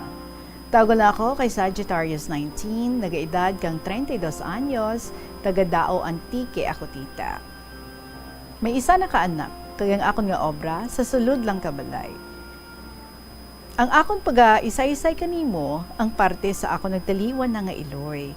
Tawag na lang naton siya kay Mama Love. Ang akon isa-isay tita, ang iya nga pagmasakit, tubtub nga napatay siya. Year 2020 tita, manug-umpisa ang lockdown. Si mama, ginatake ka high blood. Kay sadto nga time, puwerte ka init ka panahon. 2 p.m. nagasasa sang karay si mama para ipawudon, para ibaligya tita. Sang hinali, nakabatsyag siya sang lingin sang ulo niya. Abi niya kuno, dahil lang sa init ka panahon. Sula niya ito ginbaligid tita. Padayon lang siya sang iyang obra. Nagligad ang inoras. Inog 5 p.m. na sa hapon. Way paghihapon nakapauli si mama sa balay. Natingala na ako tita. Gani nagdesisyon ako nga abaton siya sa suba nga ginasasahan niya. Didto, naabutan ko siya nga nagasigi palanukan niya. Pero puro laway lang man. Ginalalayan ko siya tita para makapauli kami. Pag uli sa balay, nangayo siya nga mahigda. Ginpahigda ko siya, pero mataas lang ang ulunan niya. Ginkuhaan ko siya tita blood pressure. Tapos dito ko nakita nga ang BP niya nakalabot na sa 210/160. Oh my God. Tita, nagpanik na ako kaya hindi ko mahibaluan ang paghahimuon ko. Nagkataon nga nag-agto ang tiya ko sa balay kag nakita na sitwasyon ni mama. Ginistorya pa niya si mama. Ugaring, gapirong si mama. Sige sabat. Kay puwerte gid kuno ang lingin sang ulo niya. Ganit didto ako nahimasmasan, tita. Gintawgan ko akong partner nga sa amo nga tion, nagadyaryo kay nagbiyahe sang tricycle. Gani, pag abot niya sa balay, nakita niya si mama, warat duha-duha sila niya sa akon. Babes, himos, ihingagaw ta si mama sa hospital. Sabat ko pa sa iya, tita, wala kita kwarta, babes. Sabat niya, hindi pagproblemahang kwarta, maabot lang ria. Importante, madalata si mama sa hospital. Gani kato nga tion, ara na akon mga pakaisahan, nagbulig sila yayong kay mama, hasta makaabot sa karsada. Mga 15 minutes ang lakton tita para makaabot sa karsada. Dayon ang akong partner, nag-agto sa amo niya, kaginhuram ang tricycle nga ginabiyahin niya. Wala na kami naghulat sang ambulance tita. Sa nagdalaga na ang tricycle, sige akong pangamuyo, nga maging okay lang si mama, kag hindi kami maurihi sa pag-abot sa hospital. Ginahakos ko si mama, samtang gabiyahe kami, ginahanyan ko siya nga pangamuyo, hindi magkalipat magtawag sa Ginoo, buligan na ikaw. Sang sa tunga-tunga kang biyahe namon tita, ginpadulog niya ang tricycle, kay kuno manaog siya, kay mangihi siya gali. Pagtapos na ihi, biyahe na naman kami. Pag-abot sa hospital tita, natingala ako, nga basa-basa iya shorts ni mama, gali, kay nangihi siya liwat. Tita, way na siya kuno nagsiling, kay gusto niya kuno, makabatsyag sang maramig para hindi madura iya wisyo habang gabiyahe kami. Abi mo tita, believe gid ako sa fighting spirit ni mama. So nasa hospital na kami tita, grabe dayon ang mga gintabid sa iya. Gindextro siya. Tapos, didto ginbirahan inject kang bulong para magnaog dayon iya BP. Sa nagahigda siya tita sa stretcher, tita nagaiba na ang gawi kang panghambal ni mama. Doon nagbalik siya sa bata gamay. Inabala, gaumpisa pa lang maghambal. Sige pa mangakot ko ang doktor, Dok, nga amo na si mama. Ano na bala iya plastada? She said to me, directly, tita, hambal niya, pigado ang sitwasyon ni mama mo. She needs to be transferred to another hospital, kaya hindi kami kompleto diri. She needs a CT scan para ma-check kung ano ang plastada sang ulo niya. Pagbati ko sa tita, ginkunan ko dayon akong partner, pauli to, kuha ka mga gamit ni mama, kagamit nato nga darwa, ma-transfer kita sa San Jose Hospital, kay si mama need i CT scan. Sa mapatikaw tita, nag-agto kami sa hospital, may dala ako nga bag, pero ang sulod niya, wallet ko, nga puro ID mga sulod niya, kagulunan, bath towel. Wala ako dara, bisan kapay o bayo niya. So ginuba ko ang basa niya nga shorts ag underwear, Ginpasuksukan sang adult diaper. Kaginputos ko lang sa towel iya nga half body. To make my story short, nakaabot na gidman kami sa provincial hospital. Na CT scan na si mama, kagang findings, may nag-bleed nga ugat sa utok niya. Bangod sa sobra kataas kang iya nga blood pressure, tunaan nga daw nag-ulig bata siya. Maayo lang tita, wala siya na paralyzed. Pero siling sa doktor, mayad lang kay nadala dayon sa hospital kag natugruan dayon kang bulong. Sa hospital tita, wala kami sa ward ginbutang kay kuno buta na kag kuno si mama ibutang rapid sa nurses station para dasig makaduan kung magka problema. So, ginintindi ko na lang. 8 hours tita ang nagligad. Nagbalik ang wisyon ni mama sa normal. Hambal niya sa akon, be, diin ako, diin kita. Bukon man dya, balay naton? Ano ginaubra tarigya? Ano dya ang mga host nga nagatabid kanakon? So, ginsapat ko siya tita. Samtang gatulo luha ko, ma, gindarakaw namon sa hospital. Kay ginitaki ka o kang high blood mo. Kagura mo masarang. Diya tulad kita sa provincial hospital sa San Jose. Gin-transfer kita kagabi mga 11 p.m. Sabat pa giniya sa akon ta. Ay gali, naturugan lang ko kay kuon ko bay kanimo maturog ako kay galingin ulo ko. Wala ko maglaom. Amoron diya gali pagbugtaw ko. Pabi mo tita, puwerte, pasalamat ko sa Diyos. Kaya nakabugtaw pa ang mama ko, kay okay na tana. So 2 days passed, gin-declare kang hospital, nga ang pasyente pwede na igwa, i-out na, kay ma-lockdown na ang bilog nga antike. Kung hindi kami makauli, hindi man kami makagwa, para magbakal ka pagkaunamon, kay bawal. Kay hindi sapat ang rasyon sa tanan nga mga pasyente, kag sa mga bantay. Gani, gin-process kang partner ko ang papers ni mama para makagwa na kami. Kasi siling sa doktor, home medication na lang. Kompletoho na dayon ang bulong para hindi mabudlay magbakal kang maubos kay lockdown. Kung maubos kay lockdown. So sa bilin kang kwarta nga nakaptan ko tita, ginbakal ko bulong ni mama sa sulod sang isa ka bulan na gin para hindi mabudlay sa amon ang magpakadto pakari. Nasa 10K tita ang bulong niya. Sa laktod, nakapauli na kami, okay na si mama, maintain na lang bulong niya. Years passed by, year 2022, si mama nagsuffer na naman tita, sanglain na naman nga sakit. Isa ka adlaw, month of October, nagareklamo si mama, nga parte kasakit iakilin. Nagkataon tita, wala gid ako ti kwarta. Kay tricycle lang man, obra kan akong banang, ako, ga-extra pang labada, kag manicure pedicure. Nagligad ang isa kasi mana. Napansin ko nga naga-yellowish si mama, starting from her eyes, until nga bilog na niya nga lawas. Nag-decide na ako nga manghuram kwarta para mapacheck up si mama. Hasta nga nakakita ako, pero hindi sapat sa need niya. Nagdesisyon siya nga ibaligya ang lupa nga ginpanubli niya sa lola ko. Gani, naghulat pa kami kabinulan, kag kang natugruan kami kapaunang bayad, ginasikaso namon dayon ang mga laboratories kag kung ano pa nga needs niya. Then, kang na-release na ang iya mga lab results, that was December 2022, hambal sa result, may bukol si mama sa pancreas. She needs, again, a whole abdomen CT scan to make sure what is that thing inside her. Again, after New Year, sige amon balik-balik sa doktor for check-up and nagpa-take na kami kang whole abdomen CT scan with contrast.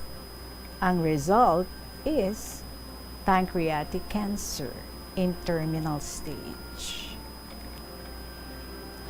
Abi mo tita, kag ginhambal ta doktor kanakon nga amura sakit ni mama, to hindi ko maintindihan ang nabatyagan ko.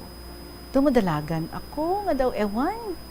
Ginhakop karamig ang lawas ko. Wala pa ako magpati sa hambal ka doktor. Hambal ko pa, Dok, Sigurado gid bala ra? Basi sala lang ra? Ano pa ang need nga laboratory para ma-double check ta nga amo gid ra? Hambal niya, sige, we run another test but this is the last. We run another test, but this is the last. Kung ano ang maging resulta, you need to accept it. Kaya wala kita mahimo. It's too late. Nga maoperahan pa ta na, kay bag down na iya nga immune system. Hindi na niya kayanon ang operation. Tita, we did again the test, and it's real. Cancer gid man ang findings. Tita, hindi ko maintindihan. Why, of all people, si mama ko pa. She was a perfect mother and grandmother. But why? She left us very soon. Kang nagapauli kami tita, sakay gihapon sa tricycle, ginpisil niya akong alima. Kag pagbalikid ko kana, she smiled and said in a low voice, "Okay lang na, baton ko dun, hindi magimpi." Hasta makaabot sa balay, tita, gasagad lang katulo luha ko. Puwerte ka sakit, tita. Gin-chat ko si Doc through messenger, tita. Gipamangkot ko kung hasta san una lang ang taning kakabuhi ni mama. Siling niya sa akon, maybe 2 weeks or more. Tita, depende kung hasta san o nga kayanon kalawas niya. Gani, tanan nga mahimo ko tita para mapalipay kag mahidsan ang balatyagon nga masakitan tita. Ginalingaw ako ka istorya ni mama nga daw sa wara lang. Ugaling, isa ka adlaw tita, 10 a.m. Nagrattle si mama. Gasingkitan siya nga mainit. Ginakapos siya kuno sang hangin. Gusto niya kanu magpa-admit sa hospital. Gusto niya magpa-dextrose. Gani tita, gilayon ako nagtawag sa doktor niya. Ginsugid ko ang tanan nga gipanghambal ni mama. Gani ang sabat ni Doc. Ako na kuno ang magdesisyon kung ipa-admit ko pa si mama sa hospital. O kung ari na lang sa balay. Kaya kung sa hospital, kung ma-admit siya, kag ma-swab test, hindi ko siya mabantayan, kag maatipan. Kay sunod sa doktor, may possibility na mag-positive siya sa COVID. Gani, nagdesisyon ako nga ari na lang siya sa balay i-dextrose. Kag nag-okay man si Doc. Ginaguide lang niya ako kung ano ang dapat nga gamiton kag i-inject sa iya para nga maghagan-hagan ang iya nga ginabatsyag. Mayo lang tita, ang bata sang ako ni nablos nga nurse, siya ang nagsuwero kay mama, kag siya ang ginakontak ni Doc. After a day tita, nagpatawag na ako kapari para samtang makahambal pa si mama, makakumpisar siya, kag makapangayo patawad sa iya mga sala. After niya tita kumpisar, nangayo siya nga matulog siya. 3 days and 2 nights, tita, nga wara kabugtaw si mama. Gani kami nga nagabantay sa iya. Magdamag, nagasigi na hinibi. Kay abi namon, mapatay na lang siya, nga wara ti magin pamilinbilin. Ugaling, sa ikatatlo nga gabi, tita nagbugtaw si mama. Nangayo tubig, kag pagkaon. Kay sunod sa iya, tamaan kalayo sang iya ginlagawan, nga kaupod ang isa ka lalaki nga nagasuksok sa makasililaw sa kaputi. Pero santion nga ato tita, tanan nga kauturan, amiga ni mama, nagkadto sa balay sa pagbisita sa iya sang wala pa siya kabugtaw. Nakasimpatiya sa amon. Naghalad sang palangadion nga magtawhay lang ang iya paglakad. Gani sa makabugtaw siya, tanan kami nalipay. Kay tayuyon siya nga nag-istorya sa amon. Tapos niya kaon, nagsagad siya istorya kag magkanta-kanta. Tapos sa nagsiling siya nga mapahuway na siya kay kapoy siya. Nagpalauli na akon mga pakaisa, kag pila na lang kami nabilin nga nagabantay sa iya. Sa ako na lang ang nagabugtaw sa iya tupad. Nagtulok siya sa akon, kag nagsiling, "Nak, haksa ako kag haluki. Kag magtulog ka na, kay manan ko, kapoy ka na." Ang sabat ko sa iya, "Ma, tulog kaw lang, ako ang mabantay kanimo hasta nga makatulog kaw. Ginakos ko siya tita, kaginhalukan, darahani sa iya, ma, sobra tikaw ka palangka, kagpatawara ako kung may nahimo ako nga sala kanimo. Nagtango-tango lang siya tita, kag nagtulog. Pagligad kay inoras, nag-aga na, si mama muok iya katulugon. Gani nagdesisyon kami kang akon pakaisa, nga kaupod ko sa pagbantay kay mama, nga ilisa namon siya para tawhay ang iya pamatsyag.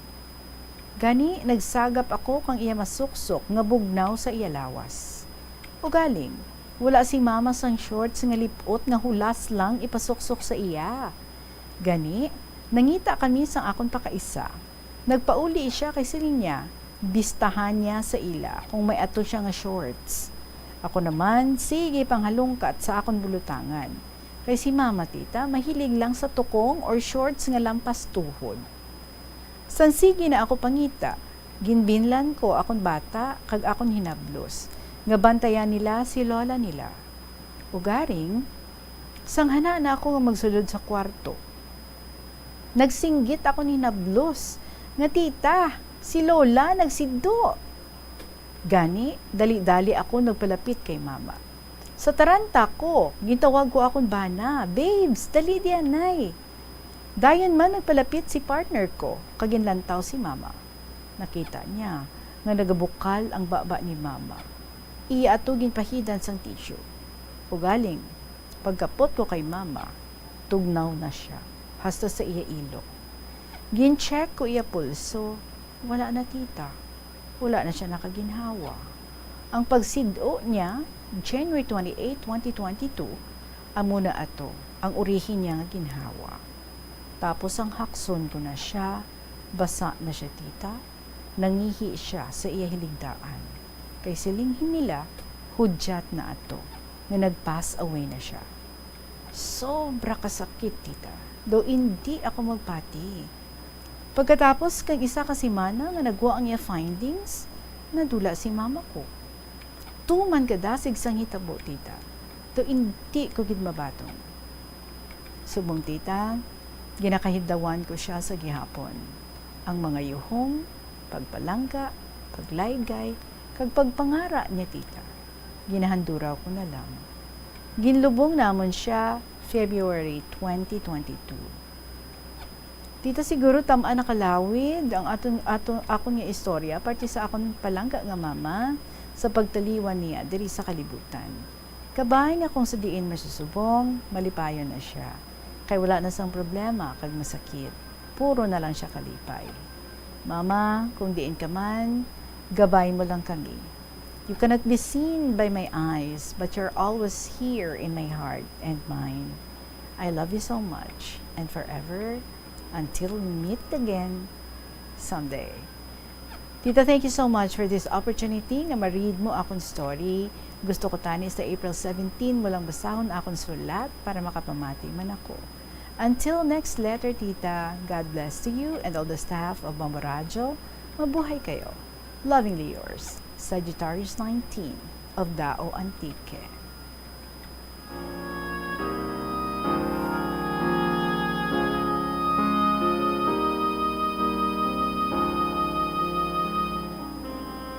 Ito kasakit sa dughan, no?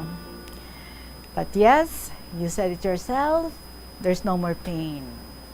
Aran siya sa lugar nga malipayon siya, so kita, we just keep on praying for her, and at the same time, we have to let her see, no? Nga we are trying to go back to normal, sa kabuhi, nga luyag niya, nga makita sa pagpangabuhi ta, nga malipayon kita, upod sa aton nga mga pinalangga, and at the same time, kabulogid siya, no? Nga she's in our heart, she's in our mind, and wherever she is, yes, that's right.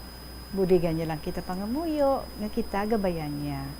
And in every day that we live, ara lang siya.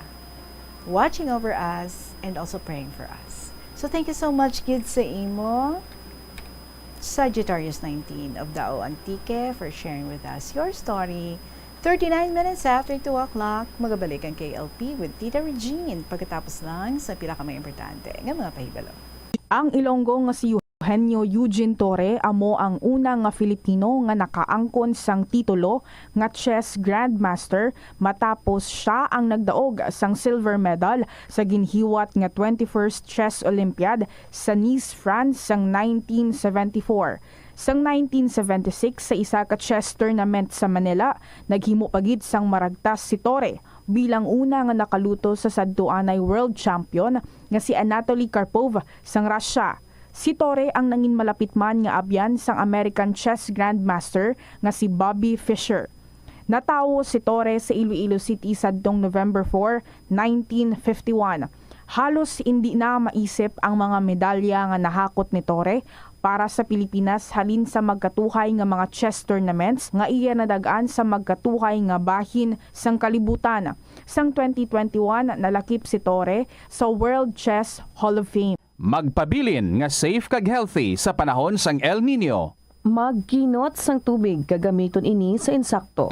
Takluban ang mga gintipon nga tubig agud hindi pagpangitlugan sang lamok. Likawan ang pagbulad sa init o kung magamit sang sunblock kag magdala sang payong. Magsuksok sang komportable nga bayo. Kag mag-inom sang 8 tubtob 12 ka baso sang tubig adlaw-adlaw agud malikawan ang heat stroke kag exhaustion. Ini nga pahanumdom ang ginadulong sa imo sang the #1 and most trusted radio network in the country, Bombo Radio Philippines. Basta Radio Bombo! Paano bala mahibaloan ang isa ka impormasyon nga nagapatalang? Ukon sala. Una, i-check gid ang source kung sa diin inihalin. Kung ang impormasyon halin sa reputable news outlet, makit-an ini sa ilang website. Ikaduha, i-check ang petsa sang gin-publish ang impormasyon ukon ng article. Ikatatlo, i-check ang detalye sang impormasyon. Basta hagid ang bugos nga istorya bangod posible nga ang detalye ang malayo katama sa nakabutang sa headlines. Mag-fact check. Kung kaisa, bangod sa imo nga kaakig, stress kag disappointment sa kabuhi, nagadesisyon kamo nga wala ninyo ginapalibugan kag ginapadalman. Gani likawi nga maghimo sang desisyon kung ikaw ang akig. Hatagi sang oras ang imo nga kaugalingon, bangod ang imo nga first idea ang hindi mo man kung kaisa makabig nga best idea. Makabulig man nga magpangayo sang perspektibo sa ibang nga tawo, ilabi na kung siya ang nagapangatubang man sang kaangay nga sitwasyon sa ilang nga kabuhi. Kung ang desisyon nga imo ginhimo ang wala nangin madalagon, hindi napagbasulon ang kaugalingon. Mga kabombo nga motorista, yari ang mga pamaagi agud makatipid ka sa gatong. Ipasiguro nga yara permi sa maayong nga kondisyon ang imo salakyan. Check yara ang imo nga goma kag siguraduha nga yara sa husto nga tire pressure. Likawan nga naka-idle ang makina sang imo salakyan bangod nagakonsumo ini sang gatong. Buksi ang bintana sang imo salakyan kag magamit lamang sang aircon kung kinahanglan. Kag pagkamaayuha nga mag-commute na lang o kung maglakat-lakat kung malapit man lang ang imo kadtuan. Likawan ang aggressive driving kag padalagan ang imo salakyan sa husto lamang nga kadasigon. Agud makalikaw sa food poisoning o kung paglain sang tiyan, sundo ng ining mga pahanumdom sa pagprepara sa mga pagkaon kag ilimnon. Manghugas ang kamot kag ipabili ng katinlo antes kag pagkatapos ang paghimos. Kung nagamasakit, likawan ang pagpreparar sang pagkaon para sa iban. Siguraduhon nga naluto sang husto ang pagkaon. Kung mahimo, kauno ng pagkaon samtang mainit pa. Siguraduhon ang katinlo sang pagkaon agod ang selebrasyon mangin mas malipayon. Nakasimba ka na bala sa Miagao Church? Ini ang kilalaman sa tawag nga Church of St. Thomas of Villanova. Ang construction sa nasabit nga simbahan ang nakumpleto sa tuig 1797. Sa subong, ang Miagao Church ang isa sa mga tourist spots sa Iloilo. Popular ang Miagao Church sa detalyado kag artistic sculpture sini nga nagapakita sang Spanish, Muslim kag Chinese traditions. Ang Miagao Church ang gindeklara bilang UNESCO World Heritage Site sang Desyembre 11, 1993. Kung sa imo pagbugtaw, magpalanakit man lang ang imo lawas, basi hindi ka naman namian magtulog. May panugyan ang pain medicine specialist nga si George Gergis. Simple lang. Una, maglikaw sa pagkaon nga nagapromote sang inflammation. Pilion mo ang madamo nga utan, prutas, whole grains kag seafood, bangod ginapataas sini ang antioxidants nga nagabulig sa pag-reduce sang inflammation. Mag-exercise apang hindi man pagpatamaan. Ang movement nagalubricate sang joints gani nga makalikaw sa pain pain kag stiffness. Ang cyberbullying among paggamit sang offensive kag masakit nga mga tinaga online na ukon pinaagi sa text. Ang bullying ang nagatuga sang kasubok kag depresyon sa biktima. Magluwas ni magabatyag siya sang kaakig pagkadula sang interes sa mga butang nga iya naluyagan kung ikaw ang ginbully. Una nga tika nga imo himuon amo nga magpangayo sang bulig sa tawo nga imo masaligan. Paano ka bala makabulig nga mauntat na ang bullying? Simple lang, don't be a bully. Hindi mag-post online nga makahatag sang sakit sa balatyagon sa isa ka tawo. Kadungan sang pagtigulang, nagataas man ang risgo sang vitamin deficiencies nga nagatugas sang physical kag emotional changes. Santo sa isa ka scientific study, ang B vitamins ang importante agod nga mag-function ang body cells nga nagabulig sa metabolism, paghimo sang bago nga blood cells kag nagabulig sa pag-maintain sang healthy skin cells, brain cells kag body tissues. Magluwas sa supplements, lakip sa mga pagkaon nga bastante sa vitamins sa ang karne, whole grains, prutas, gatas, cheese kag mga ulutanon. Paano ipabilin nga matinlo ang ginakaon nga mga prutas kag utan? Dapat nga regular ang paghugas ng kamot nga may habon sa sulod sang 20 segundos bag-o kag pagkatapos mag-uyat sang anuman nga butang. Hugasan sa maayo mga prutas kag utan gamit ang tubig bago ini kaunon o kun isimpon sa ginaluto nga pagkaon. Likawan nga maggamit sang habon o kun bleach o kun anuman nga kemikal sa paghugas sa mga ini. Lutoon sa maayo ang mga utan agod mapatay ang mga mikrobyo nga nagatapik diri. Kung ikaw may ubo o kun sipon, mas maayo nga itugyan na lang sa iban nga miyembro sang pamilya ang paghanda sang pagkaon agud malikawan ng cross-contamination. Ini nga pahanumdom ang ginadulong sa imo sang the #1 and most trusted radio network in the country, Bombo Radio Philippines. Basta Radio! Bombo! Help is available. Pinaagi sa pag-istorya, paghatag sang suporta, kag direkta nga bulig sa nagakinahanglan, mahimo mo gid nga mapunggan ang suicide kag makasalbar sang kabuhi. Santo sa World Health Organization, ang suicide ang 4th leading cause of death sa mga kabataan nagaedad 15 to 19 anyos. Kung ikaw o kung may kilala nga nagasuprer sa depresyon, mahimo nga mag-contact sa National Center for Mental Health Crisis Hotline sa numero 0966-351-4512. Magtipid sa paggamit sang kuryente, pinaagi sa mga masunod. Maggamit sa mga energy-efficient nga bumbilya, kaangay sang compact fluorescent bulbs ukon LED lights, imbis nga incandescent bulbs. Patsyo ng mga suga nga wala ginagamit. Tingbon ang mga bayo sa pagpamlansya. Himuon ang pagpamlansya isa lamang kabes sa isa ka semana. Buksan ang inyo bintana agud makasunod ang preska nga hangin kag silak sang adlaw sa sulod sang balay agud malimitahan ang paggamit sang electric fan kag suga. Ang pinakadumaan na nga international business organization sa Pilipinas, amo ang Iloilo International Chamber of Commerce nga gintukod sang Ilonggo nga si Don Esteban de la Rama sadtong 1924. Si de la Rama nagserbi nga general sang panahon sang Philippine Revolution kag nangin senador sang pungsod halin sang 1941 tubtob 1947. Sang 1923, gintukod ni de la Rama ang Panay Electric Company. Magluwas sa interes sa industriya sang kalamay kag kuryente, gintukod man sang ila kompanya ang De La Rama Steamship Company Incorporated sa Iloilo nga mo ang nagbiyahe sa Iloilo kag Negros. Ang duwa sini ka barko nga Don Esteban kag Don Isidro ang ginpasad pa sang Frederick Krupp Germania Shipyard sa Kiel sadtong 1939 kag gingamit bilang troop transport para sa US Armed Forces sa Pacific Theater sang World War II. Ini nga pahanumdom ang ginadulong sa imo sang the #1 and most trusted radio network in the country, Bombo Radio Philippines. Basta Radio! Bombo! Masami bala nga nagabiring ang imutiil? Suno kay Dr. John Hubert Pua, isa ka orthopedic surgeon, masami nga mabatyagan ang cramps sa idalom nga parte sang lawas. Apang mas delikado kung masami mo ini mabatyagan sa ibabaw nga parte sang imo lawas, kaangay sang kamot, bangod posible ini nga palatandaan sang mas malala nga balatian, kaangay sang sakit sa tagipusoon, diabetes, kag hypothyroidism. Nagpanugyan ang doktor nga ang pinaka-epektibo nga solusyon sa cramps amo ang stretching exercise tubtob madula ang pagbiring. Nagasala ka bala sa imo nga tulunan kag daw hindi ka makahibalo kung ano ang imo nga unahon? Kung magtuon ikaw, siguraduhang anay nga nakakaon ikaw sang maayo, agud nga maka-function ang imo nga utok. Kung gusto Stories from Nening Sanguton. Dear Tita Regine. Tita una sa tanan, ginatami ako gid, ang matag palamati sa kahanginan, kag mga KLP lovers.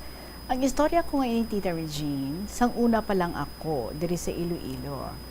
Tawag lang ako kay Neneng Sang Oton.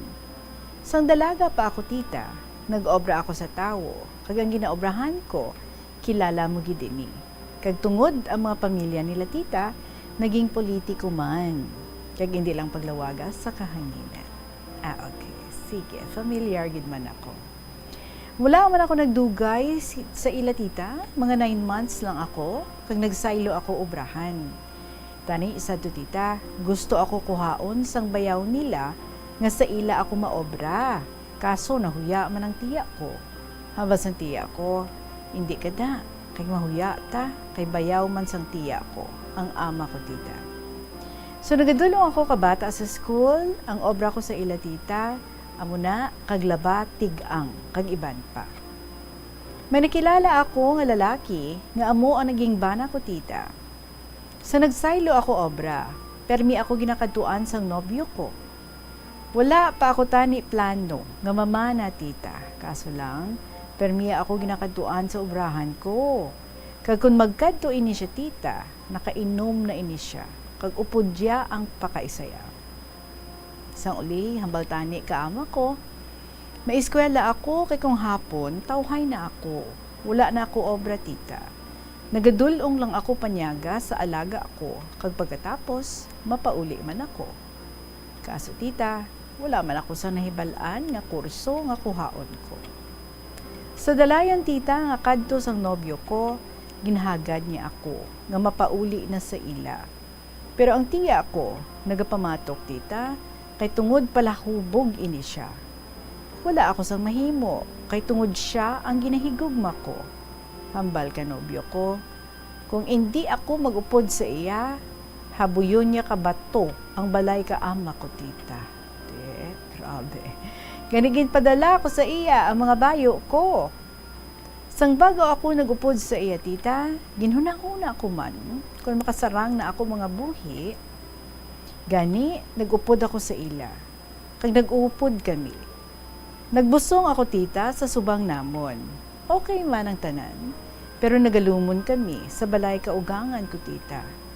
Nagaobligar man ako ka obra. Digamo, paninlo, kag iban pa nga obra. Gani, palangga ako kaugangan ko. Samtang nagabusong ako tita Regine, nag-amat-amat kami patindog ka balay namon. Sa bulig man kaugangan ko tita, siya ang nagabayad kapanday, kay malapit man lang sa ila balay, ang balay namon, kay nagatapik man ang dingding nila sa amon balay. Nagbata ako sa subang namon, mga edad sang subang ko, 1 year and 4 months. Tita, nagbata ako ikaduha, kay nalang kuyan ako tita.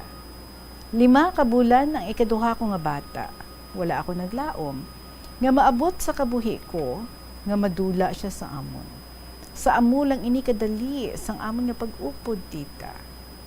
Una tita, nagmuno siya sa ako, nambal niya, kay ang tawganay namon ma at pa, hambal niya ma. Kung abi madula ko na siya, mamana pa daw ako. Hambal ko nga mo na ang hambal mo, sabat niya. Halimbawa lang. Gani hambal ko tita, hindi ako mamana. Kung ang mga bata ako sakiton lang sang ikaduha ko nga mapamana. Gani hambal niya, oo man.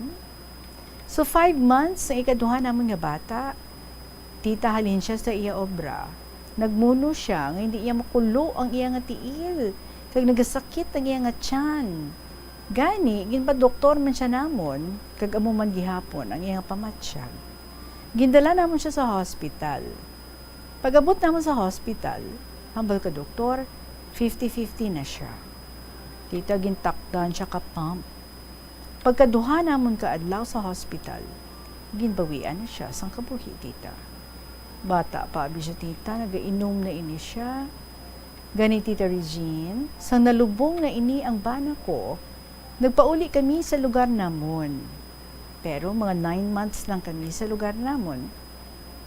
Kay mabudlay, kung wala ka kaugalingon nga balay. Gani nagdesisyon ako nga magbalik ako sa Iloilo. Gani sa pagbalik ko tita, namana ako liwat. Kag tita, napamana ko, pakaisaman sa akon una nga bana. Kag ang subang ko, nagaobra na sa call center. Ang ikaduha ko, may apo na ako tita. Ang sa una ko ini tita nga bana, puro lalaki. Kag amo ini ang subang ko, nagabulig sa mga utod niya, kay college na ang mga bata ko sa ikaduha ko nga bana. Tita, duha ang college ko subong, isa third year college, ikaduha first year college. Kag tita, do masyado nakahaba ang istorya ko. So ang bata ko sa una tita, ang subang ko, wala ini siya nakatapos sa kolehiyo. Kag ang ikaduha ko, grade 8 lang ang natapos ni tita. Kay ginapa-eskwela, sa kompyutera nagatiner. Wala nagasulod sa eskwelahan. So hasta na lang diri ang sulat ko, kay nagaburon na ang mata ko. So tita, pasensya gid sa agi ko, kay nagasala nga mga spellings ang sulat ko. May kasunod pa ini tita nga sulat. So hindi na lang pagdawaga ang matuod ko nga ngalan. Sige tita, halong gid permi. And God bless. Sa liwad, Nening Sanguton.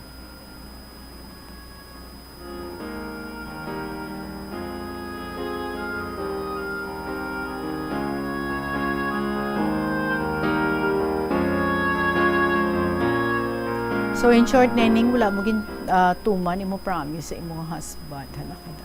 Pati ka na. Joke lang. Wag kung kaisagid man, no? Hindi gid kita kapakot. Hambal kita today, hindi kita. Pero pagka next day, well, depende sa sitwasyon. And of course, we understand.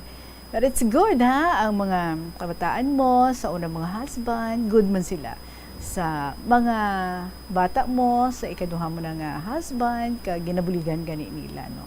So okay gid, nga at least nagabinuligay sila kag sa imong nga bahin, no? Alalangay lang dapat ang imong nga pagtutar sa ila. I know palangga mo ni sila kay ti mga anak mo ini sila. So salamat gid sa imong nga pag-share diri sa imong beautiful story diri sa KLP Nening Sanguton. It's 4 minutes before 3 o'clock, magapanumbalik ang KLP. Pagkatapos lang sa pila ka mga importante nga mga pahibalo. Gabulig sa paglikaw sa nanuhay tuay nga balatian ang simple nga pagkaon sang citrus fruits kaangay sang pomelo nga puno sang powerful immune boosting antioxidant. Ang pomelo ang puno man sang lycopene, isa ka anti-inflammatory, anti-aging antioxidant nga nagapanami sang supat.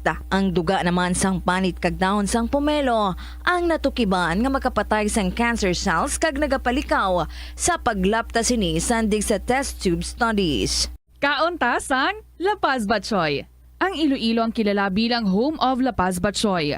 Mahimo kagid nga maglibot sa Iloilo, mag-food trip, kag ikaw mismo ang maghusgar kung ano ka namit ang La Paz Batchoy. Pwede mo gid ma-enjoy ang La Paz Batchoy nga may pandesal kag puto. Butangi man sang gamay nga paminta kag patis ang sabaw. I-mix sang maayo. Kag enjoy. Kung kulang pa kag wala pa nabusog, pwede gid nga magpadugang sang sabaw. Sa kasakuon sa mga ginikanan subong, tumalagsahon na lang kamo nagaupod bisan magkaon. Apang bisan anuman kuntani nga kasakuon sang miyembro sang pamilya, hatagi gid sang oras nga kamo makaupdanay sa kalan-an o kon makalagaw kun wala sang trabaho. Kung nagaplano sa aktibidad agod nga maka-enjoy upod ang imong nga pamilya, tandaan nga ang focus nyo amo ang pag-spend sang inyo oras nga updanay kag wala dapat sang iban nga mga bagay nga ginapaminsar kaangay sang trabaho o kon homework. Pila ng imo edad? May savings ka na bala? Ang iban sa ato nagakabudlayan magkinot o kung mag-save sang kwarta. Apang paano bala iniumpisahan? I-separate ang wants kag needs. Pamangkuton ang kaugalingon kung bala kinahanglanon gid ang imo nga baklon. Kung ginakulang ka na sang kwarta, hindi ini dapat pagastuhon sa butang nga hindi man lang importante. Kung hindi ka gid makakinot, mas maayo nga buhinan mong imo expenses. Mag-set sang goal. Umpisahi ang pagpanumdum kung para sa diin o kung para sa ano ikaw nagakinot. Paano ba lang makalikaw sa aksidente sa dalan? Yari mga tips nga dapat tandaan sa tion nga nagamaneho. Una, likawan ang masaming nga pagsaylo sang linya. Ang swerving o kung pagsaylo sang lane sa isa ka delikado nga maneuver nga masaming ginatunaan sang bunggo anay. Kung himuon ini, siguraduhon nga may bastante ang oras kag espasyo. Ikaduha, i-check ang blind spots. I-check ang mirrors kung clear ang alagyan. Magbalikid o kung maglantaw sa nagaagi sa ibang nga anggulo, agod makasigurado nga maathag ang alagyan. Ang responsable nga driver ang masaming nga handa sa anuman nga aksidente. Kabahin na sang pagka-responsable ang pagkuha sa nga insurance agud masigurado nga may peace of mind sa dalan. Ini nga pahanumdom ang ginadulong sa imo sang the number 1 and most trusted radio network in the country, Bombo Radio Philippines. Basta Radio! Bombo! Mga kabombo, magasunod na ang inyong paborito nga mga dramas, Tuyang Ermitanya, Provincial Jail, and Dear Diary. Sa inyong mga istorya dira nga ligaman nga ipasakop diri sa kahapon lamang program. Pwede gid nga ma-email sa bombo_iloilo@bomboradio.info or you write it down and then you send it sa kahapon lamang program, DYFM, Bombo Radio Iloilo, Sky City Tower, Mapa Street, Iloilo City. Pwede nyo man madulong personally diri sa estasyon sa Bombo Radio or pwede nyo mapadala sa mga nagapasakop sa aton nga promo. Diba? Or kung kamo mismo nagapasakop gid sa promo naton, pwede i-apid ang inyong mga istorya. So, was naman, balik kita ay kita sa gihapon, ininyo alagad, si Tita Regine para sa kahapon lamang program. Thank you very much. Good afternoon and God bless.